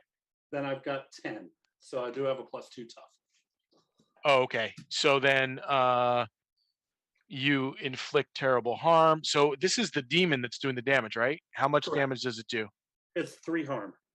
3 harm. So it inflicts 1 more harm. So basically he's down 2. This was the second gunman, right? Not Keel, or this was Keel. Exactly. It wasn't Keel, and it wasn't the big. It wasn't bad guy. Worthington. Gotcha. Okay. We're So then- basically taking down the He gun. wrestled around trying to shove him back into the bag before he does any other mischief. That guy's down. So now we're left with Worthington and Keel, and we've got Lavinia and Darla to act. So Lavinia says, "Darla, hang on." Do you? We're gonna go for No, I'm So- seeing Thelma and Louise going over a cliff. That's- No, Pretty Dame close. Judy I Dent. just- I just and Betty love- White. Dave Right. Justice. since we have Perfect. surprise on our side, and I feel like we're gonna pull out soon. I say, I fucking hate it when this happens. And I pull a Mac 10 out of my Oh purse shit. Nice. Okay. and I empty it like this. at the other armed guy. There's 3 of them, right? The 2 of them are down. There's only Keel left. Keel and Worthington left. Well, I'll shoot it at Worthington. Oh! Oh wow. Not worthy. He called me an old lady. Not worthy. We That's need him. ageist. That's ageist. But you are an old lady. I took exception to it. All right. So because you're firing a weapon, do act under pressure. So it's cool plus cool. Cool. I rolled an 11, and it's not modified. My cool's a 0. Yeah. So yeah, you hit him. How much does the Mac 10 do? It's a submachine gun, so 2 harm. 2 harm. Okay. So you hit him in the arm and in the stomach, and he kind of crumbles to the ground, and he yells out, "Why? Why are you shooting me?" And then Lavinia, you're up. Sorry. So as Darla's doing this, Lavinia guns the she guns the chair straight towards Worthington, Oh, no. and slams into him, basically to make him hamstring him essentially to fall into the chair, right? Okay. Yeah, go ahead. And the Go ahead chair and is do- a weapon. Yeah, use a chair as a weapon, kick some ass, and see what All right, what let's happens. see what happens. Yeah. Okay, I'm gonna use luck and roll a 12. Okay, then you tell me what happens. Okay, so I gun this thing forward. Darla tags him. I slam into him. He comes crashing into the chair. He is alive but a wreck. I mean, he's he's down for the count. He's got Yeah, and he's already bleeding out. Sure. Yeah, he's got some broken bones. His ankles are gone. So as we're speeding off, I'm like, all right, tell me. This is your last chance. Your last breaths. If you want to live, tell me. What do you want to know? What you're doing. Why are you setting us up?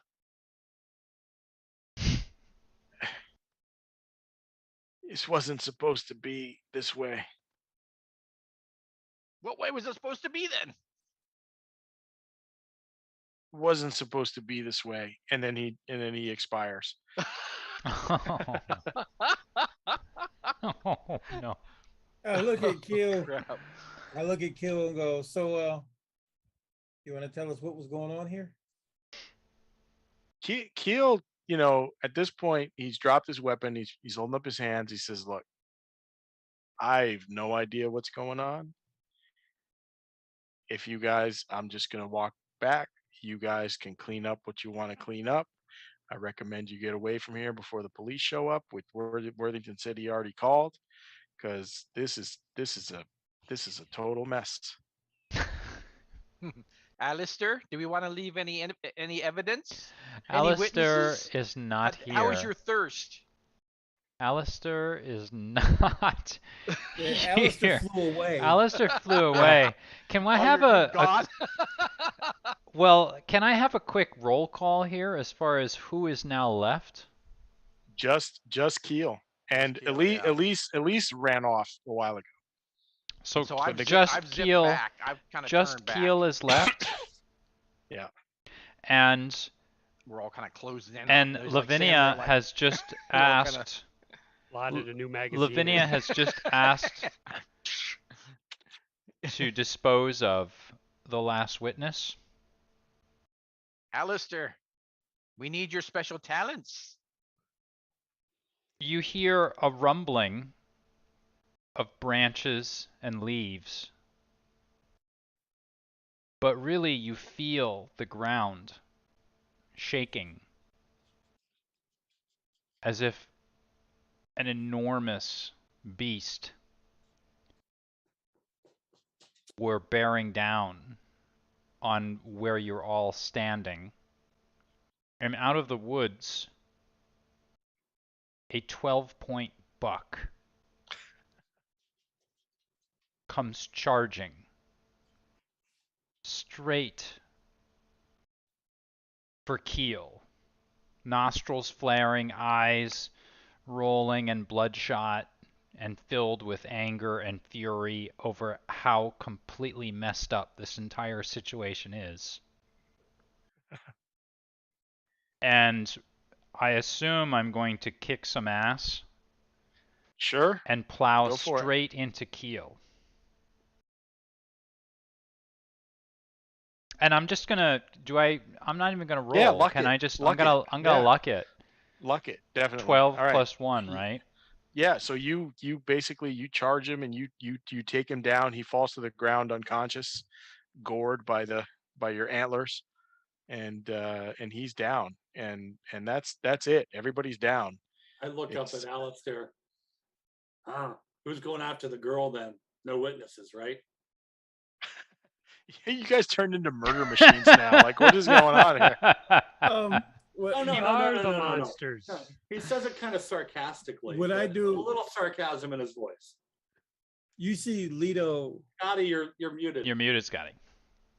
She Go would ahead, Lita. inherit her father's You wealth, see- right? You see, Perhaps we could enlist her into our team, and we could have our base here, our How about clubhouse. for anything, well, you know that. you guys go ahead and you see Leto literally, and this is typical Leto.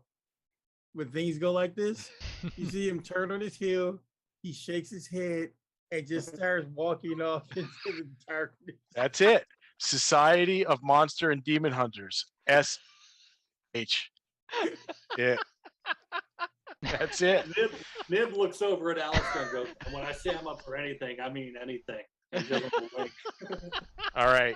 And I know that there's a lot of loose ends here, gentlemen, but it's nearly very 2:00. Yep. I think that brings it to a crescendo. We can have a chat later about the aftermath of how this adventure went. And Well, that didn't go how I thought.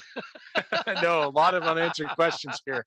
I of will unanswered say, questions. I would like to say that when I tweeted this out, the quote that I placed in the tweet was, "Whoever fights monsters must take care that they themselves do not become monsters." And to be Wow. honest, Totally I appropriate. think we have that is as true advertising as you will ever see from a game, ladies and gentlemen, because I'm a little confused about exactly what has happened here, but Might have overreacted. I'm very happy. So, We ladies and gentlemen, overreacted. I want to apologize for the delay tonight in the stream. As I sort of mentioned, I upgraded to a MacBook Pro M1. I'm not going to blame that machine at all. I just think it's working the bugs out of the system. Thank you very much for your patience. If you've watched this far, we do appreciate your viewership. I also want to thank, I'd like to thank the creators of Monster of the Week, and of course, Powered by the Apocalypse, a really fun thing. I think this is the second or third time we've used the Powered by the Apocalypse. Evil Hat Productions, and oh my goodness, I forgot the name of the guy. Sands, the writer. Michael Sands. Michael right. Sands, thank you very much. We had a lot of fun. And I also, of course, want to thank my guest game master. I've never had somebody come on and run a game here before. I'm right. happy to have given him the keys. I think we had a lot of fun. And I want to thank Alpha Dean and DM Scotty, who came in as our special guests for tonight's episode. And of course, last but not least, I want to thank Larry and Frank for, as always, providing us with a lot of fun, exciting narrative solutions, shall we say. So, ladies and gentlemen, it has been a night. It's been a great game. Thank you so much for watching. If you like what you've seen, please do like and subscribe so I can get these guys on again sometime in the future. But to all of you, happy gaming.